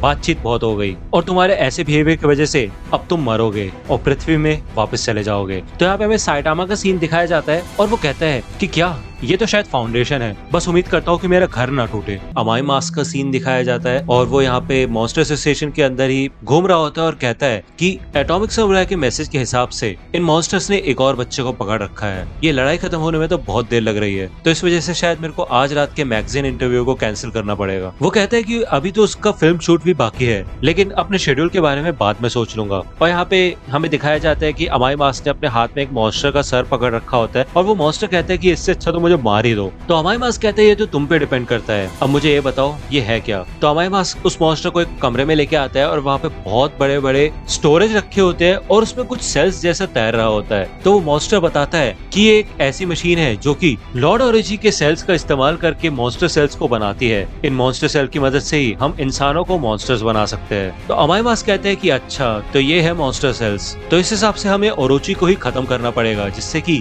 इसका प्रोडक्शन भी बंद हो जाए, हम ऐसे जीव को जिंदा नहीं रहने दे सकते। तो वो मॉन्स्टर कहता है कि लॉर्ड ओरोची को मारोगे तो हमारे बड़े मॉन्स्टर का सामना भी नहीं कर सकते। तो अमाई मास्क कहता है मेरे लिए ये सब बहुत आसान है क्योंकि मैं अपने स्टाइल से ही सब कुछ कर देता हूँ। और यहाँ पे अमाई मास्क अपने एक ही हाथ से उस पूरे इक्विपमेंट को तबाह कर देता है और वहाँ से बाहर निकल जाता है। तभी जब ये कॉरिडोर में होते हैं तो अमाई मास्क को दूर अंधेरे में से कुछ आवाज आती है और उसे पता चल जाता है कोई ना कोई तो उधर है। सामने से आवाज आती है कि मैंने तुम्हें ढूंढ लिया। तो वो मॉन्स्टर जो अमाई मास्क के हाथ में होता है वो कहता है कि वो आवाज वो तो उसी की है, अब तो तुम गए। तभी हमें दिखाया जाता है कि सामने से एक मॉन्स्टर काफी ज्यादा स्पीड में अमाई मास्क की तरफ आता है। अमाई मास्क समझ जाता है कि ये काफी तेज है और वो उस मॉन्स्टर का सर उस मॉन्स्टर के ऊपर फेंक देता है, लेकिन वो मॉन्स्टर दूसरे मॉन्स्टर का सर लात मार के छत पे मारता है। और यहाँ पे अमाई मास्क उस मॉन्स्टर के ऊपर हमला करता है। वो कहता है कि मैं हैंड टू हैंड कॉम्बैट में तो जीत ही जाता हूँ, तो मेरे लिए ये आसान है। लेकिन तभी वो मॉन्स्टर अमाई मास्क पे भी हमला करता है और अमाई मास्क दूर जाता है और कहता है ये तो बुरा है। और यहाँ पे वो मॉन्स्टर और भी ज्यादा स्पीड में दोबारा से अमाई मास्क को मारता है, तो अमाई मास्क कहता है ये तो और भी ज्यादा बुरा है। वो मॉन्स्टर कहता है क्या हुआ, तुम्हें तो पता था कि यहाँ पे मॉन्स्टर्स होंगे, तो इतना चौक क्यों रहे हो। तो अमाई मास्क कहता है कि मैं इसको हरा नहीं सकता, भले ही मैं अमाई मास्क हूँ या फिर मैं कहूँ हैंडसम कैमन, एक परफेक्ट हीरो हूँ मैं, सुंदर, बहादुर और ताकतवर, लेकिन मैं भी ये लड़ाई नहीं जीत सकता। वो मॉन्स्टर कहता है तुम तो वही हीरो अमाई मास्क हो ना, तुम ही एक हीरो जिससे मैं सबसे ज्यादा नफरत करता हूँ। लड़कियां तुम्हारे पीछे पागलों की तरह चिल्लाती है जबकि उन्हें तो तुम्हें देख के उल्टी आनी चाहिए, तो इसलिए मैं तुम्हें मार डालूंगा। तो यहाँ पे हमें दिखाया जाता है कि ये मॉन्स्टर प्रेसिडेंट अगली होता है और इसका थ्रेट लेवल होता है ड्रैगन। ये बोलता है कि तुम अपने चेहरे की वजह से ही चल रहे हो, तो अब मैं तुम्हें इतना मारूंगा कि अब तुम्हें कोई देखना भी पसंद नहीं करेगा। तो अमाई मास्क कहता है ये तो बहुत ताकतवर है और बिना किसी शक के ये एक अगमॉन है, यानी कि अगली मॉन्स्टर, या फिर मैं सीधे शब्दों में कहूँ तो एक बदसूरत मॉन्स्टर। ये एक इस प्रकार का मॉन्स्टर है जो कि पहले कभी इंसान हुआ करता था और अच्छा ना दिखने की वजह से सोसाइटी में काफी ज्यादा बेइज्जत हुआ करता था, जिसके बाद इसके दिल में काफी ज्यादा नफरत भरने लगी और जब वो इंसान अंधेरे में चला जाता है तभी वो मॉन्स्टर बन जाता है। और जब भी ऐसा कोई इंसान मॉन्स्टर बनता है तो उसकी ताकत इस चीज पे डिपेंड करती है कि उसको दिल से कितना बुरा लगा था। तो मैं नहीं जीत सकता क्योंकि जब भी मैं बदसूरत लोगों को देखता हूँ तो मेरा शरीर कांपने लग जाता है। यहाँ पे हमें दूसरी और बिग गॉड का सीन दिखाया जाता है और पीछे से एक मॉन्स्टर आता है। वो कहता है कि मैंने तो सोचा था कि अगर हम इसको चारों तरफ से घेर लेंगे तो हम इसको खा पाएंगे, लेकिन ये तो सभी को खा रहा है। और यहाँ पे बिग गॉड उस मॉन्स्टर को भी पकड़ लेता है। ये मॉन्स्टर चिल्लाता है, कहता है तुम इंसान भी हो या नहीं, मुझे खाना मत, प्लीज मुझे मत खाना। लेकिन बिग गॉड उस मॉन्स्टर को भी खा जाता है। लेकिन तभी पीछे से बिग गॉड से भी बड़ा एक मॉन्स्टर बिग गॉड को ही एक बाइट में ही निगल लेता है। और इस मॉन्स्टर का नाम होता है गम्स और इसका थ्रेट लेवल होता है ड्रैगन। देखिए यहाँ पे पिग गॉड उस मॉन्स्टर के पेट में आतंक मचा देता है और उसके मुंह से बाहर निकल आता है और उस मॉन्स्टर से लड़ना शुरू कर देता है। दूसरी ओर यहाँ पे हमें दिखाया जाता है कि एक मॉन्स्टर यहाँ से बच के भाग रहा होता है और वो कहता है कि मुझे ये पसंद नहीं, मैं मरना नहीं चाहता। और हमें दिखाया जाता है कि उसकी बॉडी पे काफी कट्स लगे होते हैं। वो कहता है कि इन इंसानों के पास हथियार है, इस वजह से और भी ज्यादा ताकतवर बन जाते हैं, तो क्या मुझे उसको आजाद कर देना चाहिए। यहाँ पे ओकामा इटाची, इयान और बुशिरेल होते हैं। वो कहते हैं कि वो गया कहाँ, गायब हो गया क्या, और जितनी चोट हमने उसे मारी है वो दूर तो नहीं गया होगा। देखिए यहाँ पे ये एक कमरे के पास आकर रुक जाते हैं और कहते हैं कि तुम्हें महसूस हुआ उस कमरे में। तो बुशिरेल कहता है हाँ, मुझे वहाँ खतरा महसूस हो रहा है। तो ओकामा इटाची कहती है हाँ, एक से तो ज्यादा ही है। तो उस कमरे के अंदर भी एक लॉकर टाइप होता है और वो मॉन्स्टर एक छोटे से एक्वेरियम के पास बैठा होता है, या फिर मैं कहूँ एक छोटा सा टैंक या फिर डब्बा जिसमें मछलियां होती है। वो मॉन्स्टर कहता है कि ग्योरो भी इस मॉन्स्टर को संभाल नहीं पाया था। ये मॉन्स्टर एसोसिएशन का सबसे ज्यादा रहस्यमय जीव है और ये इतना ताकतवर है, इसी वजह से हमारे सबसे बड़े लीडर्स में से एक है। तो ओकामा इटाची ये सुन के काफी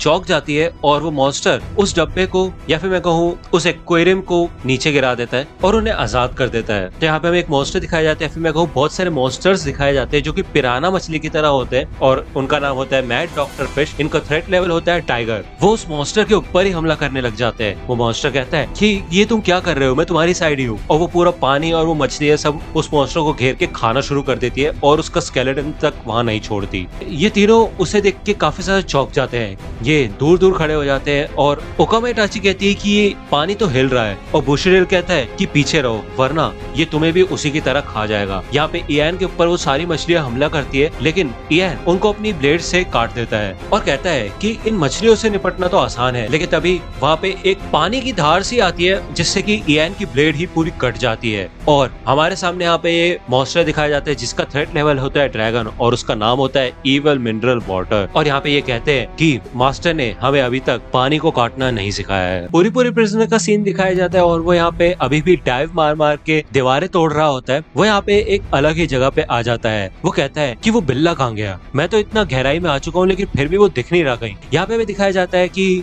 गारो को चेन से बांध रखा होता है और पूरी प्रिजनर उसके पास ही होता है। यहाँ पे पूरी प्रिजनर गारो के पास आता है और वो कहता है क्या एक आदमी को चेन से बांध रखा है, मुझे इसे बचाना होगा। अरे तुम्हें होश है कि नहीं, मैं एक क्लास एस हीरो हूँ पूरी प्रिजनर और मैं जेल से छूट के सिर्फ तुमसे मिलने आया हूँ, लेकिन मुझे ऐसा लग रहा है कि मैंने तुम्हारा चेहरा वांटेड पोस्टर में देखा था। तो यहाँ पे गारो जग जाता है और वो चेन तोड़ देता है और पूरी प्रिजनर को मारना शुरू कर देता है। यहाँ पे पूरी प्रिजनर अलग ही जाके गिरता है और कहता है कि मैं खड़ा नहीं हो पा रहा, भले ही मेरे बालों ने आर्मर बन के मुझे बचाया लेकिन फिर भी मुझे चोट कैसे लग गई। यहाँ पे गारो बहुत तेज चिल्लाता है और पूरी प्रिजनर उसे देख के डर सा जाता है और कहता है कि इस बंदे को तो जगाना ही नहीं चाहिए था। यहाँ पे हमें दूसरी ओर साइटामा का सीन दिखाया जाता है और कहते हैं वाह कमाल की बात है, यह सीवर के नीचे तो अपनी ही एक अलग दुनिया है। लेकिन मुझे तो ऐसा लग रहा था कि ये सारे के सारे खंडर है, लेकिन इनमें से कुछ जगह बिल्कुल नई बनाई गई है, जैसे कि चींटियां बनाती हैं नई नई जगह जमीन के नीचे। लेकिन मुझे पूरा यकीन है कि जैसे पहले वो ठरकी लोग आए थे वैसे और भी लोग यहाँ पे होंगे। अगर मुझे उनका लीडर मिल जाएगा तो मैं उनसे कंप्लेंट करूंगा, ये मेरा हक बनता है, मैं यहीं पे रहता हूँ और मैं इनका ये बिहेवियर बिल्कुल नहीं सहूंगा। हमेशा शोर मचाते रहते हैं और लड़ाई झगड़ा करते हैं। लेकिन तभी वहाँ पे एक बड़ा सा मॉन्स्टर आता है और वो साइटामा पे हमला करने वाला होता है, लेकिन यहाँ पे इजीली साइटामा एक पंच में उसको मार देता है और वो कहता है और वैसे भी मैं हीरो भी हूँ तो मुझे मॉन्स्टर्स को भी मारना होगा। तो यहाँ पे साइटामा आ रहा होता है और यहाँ पे फ्लैशी फ्लैश छुपा होता है। वो कहता है कि उसके पैरों की आवाज से लग रहा है कि उसका वजन तकरीबन 70 किलो होगा और इतना वजन किसी बच्चे का तो हो नहीं सकता। और मुझे पूरा यकीन है कि ये हीरो की अटैक टीम में से भी नहीं है, तो इसका मतलब ये कोई इंसानी मॉन्स्टर होगा। वैसे भी उसके पास कोई हथियार नहीं है, इसलिए मेरे को इसको जल्द से जल्द खत्म कर देना चाहिए। मैं इसको 1 सेकंड के अंदर मार डालूंगा। अब इस मॉन्स्टर का सर मेरा है। और वो यहाँ पे साइटामा को देखता है और साइटामा कहता है ओह मेरे सामने कुछ आया। यहाँ पे फ्लैशी फ्लैश साइटामा के ऊपर हमला करता है, लेकिन साइटामा इजीली उसके हमले को डॉज कर देता है। और यहाँ पे फ्लैशी फ्लैश कहता है क्या बच गया। तो यहाँ पे साइटामा फ्लैशी फ्लैश के बिल्कुल पास आ जाता है और कहता है भाई दिक्कत क्या है, तुम तो कोई मॉन्स्टर भी नहीं लगते। तो यहाँ पे फ्लैशी फ्लैश को याद आ जाता है कि हीरो एसोसिएशन की मीटिंग में साइटामा उधर था और वो ये कह रहा था कि क्या मुझे चाय मिल सकती है। तो यहाँ पे फ्लैशी फ्लैश कहता है कि मेरे हिसाब से ये बंदा एक लो लेवल हीरो है, इसको मैंने हीरो एसोसिएशन के हेडक्वार्टर्स में देखा था, ये वही तो है जो डीमन साइबॉग के साथ घूमता रहता है, ये यहाँ कर क्या रहा है, लेकिन ये कोई प्रॉब्लम नहीं है। यहाँ पे साइटामा फ्लैशी फ्लैश को बोलता है तुमने ऐसा क्यों किया, मारा क्यों मुझे। तो यहाँ पे फ्लैशी फ्लैश बोलता है कि उसने मेरा अटैक भी डॉज कर लिया हो सकता है इसकी रिफ्लेक्सेस काफी कमाल की हो, लेकिन एक ऐसा हीरो हो भी सकता है जिसकी स्पीड मेरी जैसी हो, या फिर बस ये एक कोइंसिडेंस था। तो क्या मुझे फिर से ट्राई करना चाहिए? तो यहाँ पे साइटामा फ्लैशी फ्लैश से पूछता है, भाई है कौन तू? तो यहाँ पे फ्लैशी फ्लैश मन में कहता है, नहीं, इसकी कोई जरूरत नहीं है, वैसे भी मुझे पता है मैं इसको हरा सकता हूँ। तो यहाँ पे साइटामा कहता है, भाई कुछ बोल ले। तो यहाँ पे फ्लैशी फ्लैश मन में बोलता है, लेकिन अगर सच में वो मुझसे बच सकता है तो इसका मतलब ये है कि वो मेरी स्ट्रेटेजी समझ चुका है और मैं ये बिल्कुल भी नहीं सह सकता। तो यहाँ पे साइटामा फ्लैशी फ्लैश से बोलता है, मैं मार दूंगा तुम्हें। तो फ्लैशी फ्लैश मन में बोलता है कि इसका यहाँ पे होना ही काफी रहस्यमयी बात है और मेरी इंस्टिंक्ट्स मुझे कह रही है कि ये नॉर्मल बंदा नहीं है। तो यहाँ पे फ्लैशी फ्लैश दोबारा से साइटामा के ऊपर हमला करते हैं और कहते हैं, फ्लैशी स्लैश। और यहाँ पे साइटामा अपने हाथ से उसके ब्लेड को पकड़ लेता है और वो कहता है कि अगर तुम मेरे ऊपर अटैक कर रहे हो इसका मतलब तुम एक मॉन्स्टर हो गए। तो यहाँ पे साइटामा फ्लैशी फ्लैश को पंच करने के लिए तैयार हो जाता है, लेकिन फ्लैशी फ्लैश उसे रोक देता है और कहते हैं, नहीं नहीं नहीं, रुको रुको रुको, मैं तुम्हें कहीं से मॉन्स्टर लग रहा हूँ क्या? तो यहाँ पे साइटामा फ्लैशी फ्लैश का मजाक उड़ाता है और कहता है, शायद तुम्हारा monster name too long bangs होगा, लंबे बालों वाला। तो फ्लैशी फ्लैश कहता है, नहीं, मुझे किसी मॉन्स्टर नेम की जरूरत नहीं है, मैं एक हीरो हूँ, class S hero flashy flash. तो साइटामा कहता है, लेकिन तुमने मुझ पर हमला किया। तो फ्लैशी फ्लैश कहता है, नहीं, गलती से किया। तो साइटामा कहता है कि एक क्लास एस हीरो यहाँ पे इतनी गहराई में कर क्या रहा है? तो क्या तुम लोग इतना शोर मचा रहे हो यहाँ पे? तो फ्लैशी फ्लैश कहता है, क्या तुम्हें पता नहीं कि तुम कहाँ पे हो? ये मॉन्स्टर एसोसिएशन का हाइड आउट है और ये लोग काफी ज्यादा खतरनाक है, तो तुम्हें यहाँ से भाग जाना चाहिए। तो यहाँ पे साइटामा चौंक जाता है और कहते, क्या मॉन्स्टर एसोसिएशन जिसके बारे में सब बात कर रहे हैं, और ये वो जगह है? ये तो वही जगह है जहाँ पे मैं रहता हूँ। तो फ्लैशी फ्लैश कहते, क्या यहाँ पे ऊपर रहते हो तुम, घोस्ट टाउन में, जिसके ऊपर मॉन्स्टर्स ने कब्जा कर लिया है? यहाँ पे कोई भी नहीं जीत सकता और ना ही बच सकता है। तो साइटामा कहता है, अरे ना, मैं तो उन सबको हरा देता हूँ, और वैसे भी यहाँ पे कोई किराया भी नहीं लगता ना,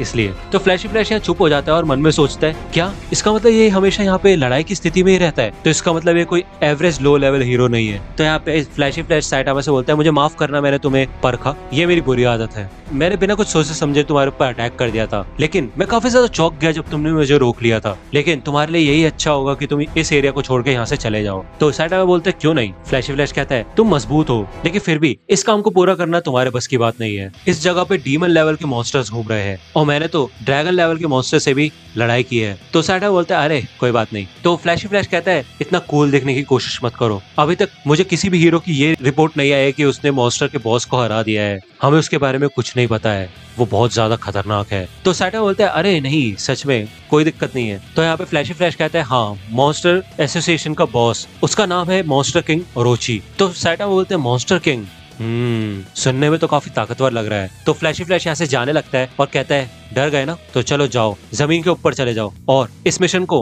अपने से बेहतर हीरोज पे छोड़ दो। तो साइटामा यहाँ पे कुछ सोचता है और वो कहता है, दरअसल मुझे नहीं पता वापस कैसे जाना है, तो मुझे एक आइडिया आया, अगर मैं तुम्हारे पीछे करूंगा तो मैं मॉन्स्टर से लड़ सकता हूँ, तो मैं तुम्हारे साथ ही चलूंगा, ठीक है ना दोस्त? और यहाँ पे साइटामा फ्लैशी फ्लैश के कंधे पे हाथ मारता है, लेकिन फ्लैशी फ्लैश मन में बोलता है, ये मुझे हल्के में ले रहा है क्या? और वो साइटामा से बोलता है, ठीक है, लेकिन मुझसे उम्मीद मत करना कि मैं तुम्हें बचाऊंगा, अगर कोई खतरनाक मॉन्स्टर आया तो वहाँ पे लड़ाई होगी, समझ रहे हो ना? और मैं तुम्हारी जिंदगी की कोई गारंटी नहीं लेता। तो साइटामा बोलता है, ठीक है, कोई बात नहीं। तो यहाँ पे फ्लैशी फ्लैश कहता है कि क्या बकवास है, इससे अच्छा तो मैं तेज भागता हूँ यहाँ से और ये पीछे छूट जाएगा। तो यहाँ पे फ्लैशी फ्लैश काफी ज्यादा फास्ट होता है ऑब्वियसली, और वो बहुत तेज भागना शुरू कर देता है। यहाँ पे साइटामा पीछे रह जाता है पहले, लेकिन फिर से यहाँ पे साइटामा तेज भाग के फ्लैशी फ्लैश की स्पीड मैच कर लेता है और कहता है, ये चलो चलते हैं। तो फ्लैशी फ्लैश मन में बोलता है कि इसका मतलब मुझे कोई धोखा नहीं हुआ था, ये मेरी स्पीड की बराबरी कर पा रहा है, हो सकता है इसके पैरों की ताकत बहुत ज्यादा हो, मैंने सोचा था इससे आसानी से पीछे छुड़ा लूंगा, लेकिन शायद ऐसा नहीं है। तो यहाँ पे साइटामा जब भाग रहा होता है तो कहता है, ये मॉन्स्टर तो मुझे याद है। तो वो फ्लैशी फ्लैश से बोलता है, ओ, हम इस जगह पे पहले भी आ चुके हैं, मुझे इग्नोर मत करो, हम एक ही जगह घूम रहे हैं, मेरी बात सुन रहे हो क्या, खो गए हो क्या?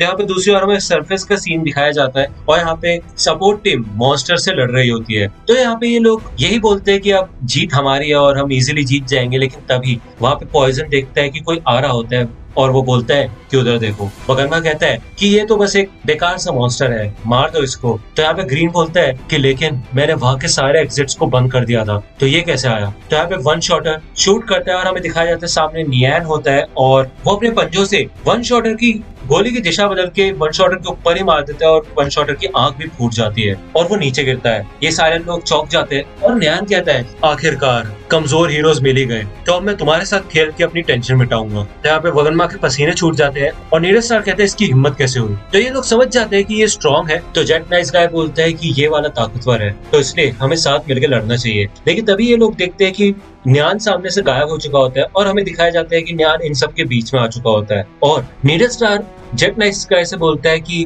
तुम्हारा खून निकल रहा है, और जेट नाइस गाय बोलता है वो बिल्ली कहाँ गई। तो यहाँ पे हमें दिखाया जाता है न्यान इतना ज्यादा फास्ट होता है कि वो आगे के सभी हीरोज को ऑलरेडी मार चुका होता है और कहता है कि मैं एसोसिएशन का एग्जीक्यूटिव हूँ, या फिर मैं कहूँ हाँ। तो गेट्सपेयर बोलता है क्या एग्जीक्यूटिव? तो न्यान कहता है क्या इनमें इतनी हिम्मत है। ड्यूरेगोरो सही बोल रहा था, हीरो एसोसिएशन के सारे हीरोज बेकार है, लेकिन वो बंदा जो अंडरग्राउंड में था वो अलग था। अच्छा वो मैं वहां से भाग गया। तो यहाँ पे वो साइटामा के बारे में सोच के डर रहा होता है और न्यान कहता है कि यहाँ पे ऊपर मैं अपना राज चला सकता हूँ और जैसे मेरे को रहना है वैसे रह सकता हूँ। और वैसे मुझे खिलौनों के साथ तब तक खेलना पसंद है जब तक वो टूट नहीं जाते। तो यहाँ पे न्यान कहते क्या हुआ, चुप क्यों हो? ओहो हॉस्टेज है तुम्हारे पास, क्या बात है, अच्छी बात है तुमने उसे बचा लिया है। तो यहाँ पे वगनमा चिल्लाने लगता है कि इंतजार किस बात का कर रहे हो, लड़ो उसके साथ, मारो उसे। तो यहाँ पे सेकिंगर वगनमा को खींच के वहां से ले जाता है और फूड बैटलर से कहता है कि वगनमा को यहाँ से दूर ले जाओ, हमें उस बच्चे को सुरक्षित रखना है। तो यहाँ पे पॉइजन कहता है कि भले ही तुम एग्जीक्यूटिव हो गए लेकिन तुम उस तक कभी नहीं पहुंच पाओगे। तो यहाँ पे न्यान कहता है बहुत बढ़िया, अच्छा हो तुमने खेल खुद ही चुन लिया और अब मैं तुम्हारे सामने उसके टुकड़े टुकड़े करूंगा। यहाँ पे मिजुकी होती है और वो अपना मेडल निकाल के न्यान की तरफ फेंकती है। दूसरी ओर यहाँ पे ग्रीन और मॉन्स्टर ऊपर भी न्यान को बांध देते हैं, लेकिन न्यान की तरफ जो मेडल बढ़ रहा होता है उसके पास पहुंचने से पहले ही न्यान कहता है तुम्हें क्या लगता है कि तुम मुझे ऐसे रोक सकते हो। तो यहाँ पे न्यान उस मेडल को दांत से पकड़ के तोड़ देता है। दूसरी ओर यहाँ पे पॉइजन होता है और वो मन में सोचता है कि बस मेरे को इसके ऊपर स्क्रैच मारना है और वो न्यान पे हमला करता है और यहाँ पे न्यान अपनी आंखों से उसके चाकू को पकड़ के तोड़ देता है। यहाँ पे पॉइजन भी चौंक जाता है। आगे से फेदर और शैडो रिंग भी उसके ऊपर हमला करने आते हैं, लेकिन न्यान इन सबसे बच जाता है और ग्रीन की जड़ों से भी बाहर निकल जाता है। वो फेदर और शैडो रिंग के क्रॉस को भी तोड़ देता है। यहाँ पे फेदर कहता है मुझे यकीन नहीं होता, ऐसा कैसे हो सकता है। और इतने में हमें दिखाया जाता है इन दोनों की ही बॉडी पे कट्स होते हैं जो कि न्यान ने ही मारे होते हैं। यहाँ पे फूड बैटलर वगनमा को लेके भाग रहा होता है और वगनमा डर जाता है, वो कहता है ओ नहीं, और न्यान यहाँ पे कहता है अब उस बच्चे की बारी है। यहाँ पे हमें दिखाया जाता है कि फूड बैटलर अभी भी खाना खा रहा होता है और यहाँ पे वगनमा चिल्लाता है और कहता है कि वो तुम्हें पकड़ लेगा, यहाँ पे खाना खाना बंद करो।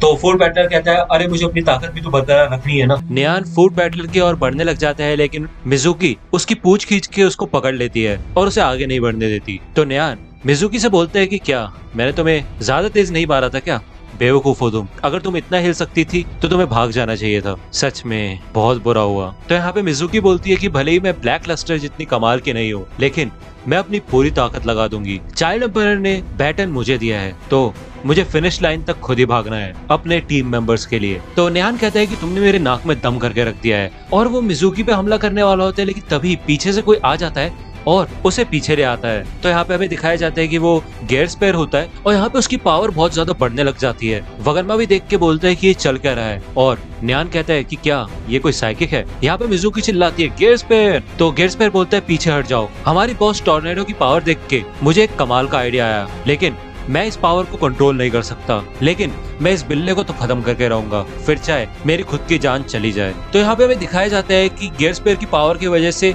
आसपास की सारी बिल्डिंग्स टूटने लग जाती है और उन सभी बिल्डिंग के मलबे से यहाँ पे बहुत सारे स्पेयर जैसे बन जाते हैं और वो उन सभी से न्यान के ऊपर अटैक कर देता है। इन सारी बिल्डिंग्स को न्यान के ऊपर मारने के बाद यहाँ पे बहुत बड़ा एक्सप्लोजन होता है। या दूसरी ओर हमें ब्लिजर्ड का सीन दिखाया जाता है और वो कहती है कि क्या ये मेरी बहन है क्या, इतनी तगड़ी साइकिक पावर्स नहीं, लेकिन ये। तो यहाँ पे हमें फिर से गेट्सपेयर का सीन दिखाया जाता है और यहाँ पे पूरा बिल्डिंग का ढेर मच चुका होता है। इधर गेट्सपेयर पूरी तरह से थक चुका होता है। मिजुकी भी इधर सही सलामत होती है और क्योंकि मिजुकी ने गेट्सपेयर की जान बचाई होती है तो यहाँ पे गेट्सपेयर बोलता है देखो हिसाब चुकता हुआ, भले ही ये काफी ज्यादा खतरनाक था, लेकिन यहाँ पे हमें दिखाया जाता है कि गेट्सपेयर का मास्क पूरा टूट जाता है और टूट के नीचे गिर जाता है। यहाँ तक कि गेट्सपेयर खुद भी थक जाता है और वो भी नीचे गिर जाता है। वगरमा काफी ज्यादा खुश होता है और वो कहता है ये उसने कर दिया, अब मैं पूरी तरह से सुरक्षित हूँ, हम जीत गए, अब तो उस बिल्ले को रोटी की तरह चपटा कर दिया गया है तो वो उठ भी नहीं सकता। देखा बेवकूफ मॉन्स्टर, क्या अंजाम होता है अगर तुम मेरी पापा के एसोसिएशन से पंगा लेते हो। तो यहाँ पे हमें दिखाया जाता है कि न्यान बड़ी आसानी से उस मलबे में से बाहर निकल जाता है, क्योंकि जैसे कि आप जानते हैं वो पतली से पतली जगह में जा सकता है। और न्यान यहाँ पे कहता है कि क्या उसने अपनी ही ताकत से खुद की बैंड बजा दी, बहुत बढ़िया, तुम सभी बेवकूफ हो। तो यहाँ पे वगनमा डर जाता है और जमीन पे गिर जाता है। तो न्यान इनके पास आता है और कहता है अब और नहीं भागना, क्योंकि भागने से कोई मतलब नहीं है, यहाँ पे न्यान फूड बैटलर के पेट पे पंजा मार देता है और वगन्मा से कहता है कि मैं ड्रैगन लेवल का मॉन्स्टर हूँ और मेरा सामना कोई मॉन्स्टर नहीं कर सकता। तो यहाँ पे ये सुन के वगन्मा डर जाता है और कहते हैं ड्रैगन, और यहाँ पे भी दिखाया जाता है कि ये सुन के वगन्मा की पैंट ही गीली हो जाती है और इधर फूड बैटलर जमीन पे लेट के इधर उधर हो रहा होता है और कहता है क्या उसने मेरा पेट काट दिया, नहीं नहीं। तो यहाँ पे न्यान उस फूड बैटलर और वगन्मा को पकड़ के ले जाने लगता है और कहता है तुम दोनों बहुत शोर मचाते हो, मेरे साथ चलो, अभी तक खेल खत्म नहीं हुआ है और मैं तुम्हारे साथ तब तक खेलूंगा जब तक तुम्हारे टुकड़े टुकड़े नहीं हो जाते। तो यहाँ पे वगन्मा चिल्लाता है कि हमारी कोई मदद करो, हम मरने वाले हैं, बचाओ। लेकिन तभी वहां से हमें दिखाया जाता है कि घूमता हुआ कुछ आता है और न्यान इन दोनों को ही छोड़ देता है। यहाँ पे एक मशीन की तरह कुछ होता है और वो डिस्क शेप में से एक रेक्टेंगल शेप में आ जाता है और जमीन पे आ जाता है। यहाँ पे हमें दिखाया जाता है कि सामने ड्राइव नाइट होता है और न्यान पूछता है तुम कौन हो। तो यहाँ पे फूड बैटलर, सेकिंगर और वगन्मा पहचान जाते हैं कि ये एक क्लास एस हीरो है ड्राइव नाइट। और यहाँ पे वगन्मा बच के भागने लगता है, कहता है हा अब तो तुम्हारी ऐसी तैसी होने वाली है। और यहाँ पे फूड बैटलर बोलता है कि तुम क्लास एस हीरो का मुकाबला नहीं कर सकते, वो तुम्हें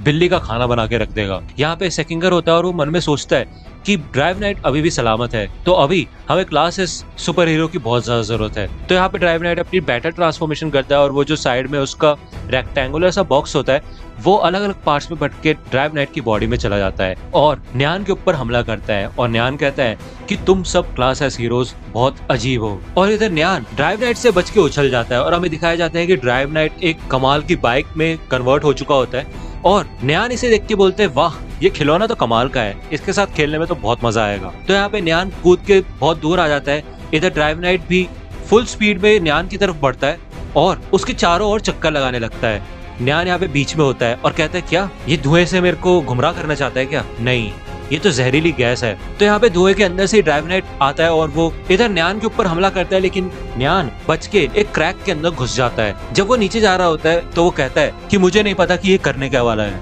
और मैं नहीं चाहता कि वो खिलौना मेरे को जला दे या फिर कुछ कर दे, तो अभी के लिए मैं यहीं पे रहता हूँ। लेकिन तभी वहाँ पे न्यान के गालों पे एक एसिड सा लगता है और वो चिल्ला के बाहर आ जाता है और कहता है क्या एसिड, और उसके ऊपर आते ही ड्राइव नाइट न्यान के ऊपर मिसाइल्स लॉन्च कर देता है और कहता है कि ये एक प्रकार का स्पेशल सोल्यूशन है, तुम जितने पतले होगे उतना ही ज्यादा ये तुम्हें पिघलाएगा। तुम ऐसा मान सकते हो ये कुछ ऐसा ही होगा जैसे कि उबलते हुए पानी में एक आइस क्यूब डाल दी जाए। तो यहाँ पे न्यान उन सभी मिसाइल से बचते हुए ड्राइव नाइट के बहुत ज्यादा करीब आ जाता है और कहता है कि तुम्हें पता होना चाहिए कि आसपास ऐसे घूमने से कोई फर्क नहीं पड़ता।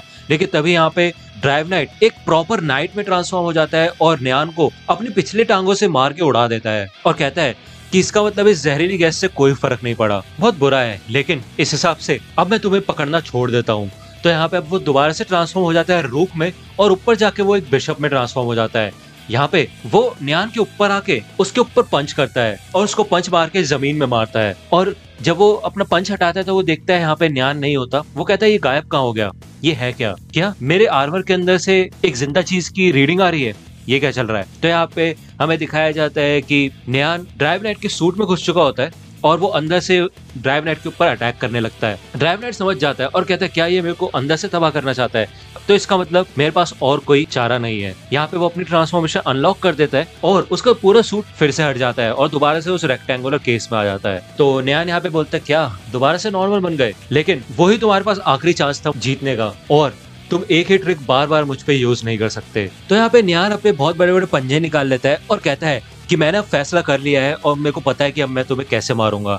यहाँ पे दूसरी और ड्राइव नाइट भी यही बोलता है कि दरअसल मैंने भी डिसाइड कर लिया है, बैटल ट्रांसफॉर्मेशन गोल्ड। यहाँ पे वो दोबारा से ट्रांसफॉर्म होता है और इधर न्यान अपना क्लॉ अटैक करता है और आसपास की सारी चीजें कट जाती है। लेकिन यहाँ पे ड्राइव नाइट का ट्रांसफॉर्मेशन इतना फास्ट होता है कि वो ट्रांसफॉर्म भी हो जाता है और खुद को न्यान के अटैक से बचा भी लेता है। और यहाँ पे हमें ड्राइव नाइट का काफी कमाल का सूट या फिर मैं कहूँ ट्रांसफॉर्मेशन दिखाया जाता है। इधर न्यान अपनी पूरी फोर्स के साथ आता है ड्राइव नाइट पे हमला करने के लिए और कहता है कि अब बहुत हो गया तुम्हारा, मैं तुम्हारी आंखों से या फिर तुम्हारे मुंह से तुम्हारी बॉडी के अंदर घुस जाऊंगा और तुम्हारे मांस को अंदर से खरोचूंगा जिससे कि मैं तुम्हारी चीखें सुन पाऊं। तो यहाँ पे इन दोनों का सामना होता है और ये दोनों एक दूसरे के ऊपर हमला करते हैं। न्यान अपना कैट कैस्टिगेशन अटैक करता है ड्राइव नाइट के ऊपर और यहाँ ड्राइव नाइट सिर्फ अपने आप को बचाता है।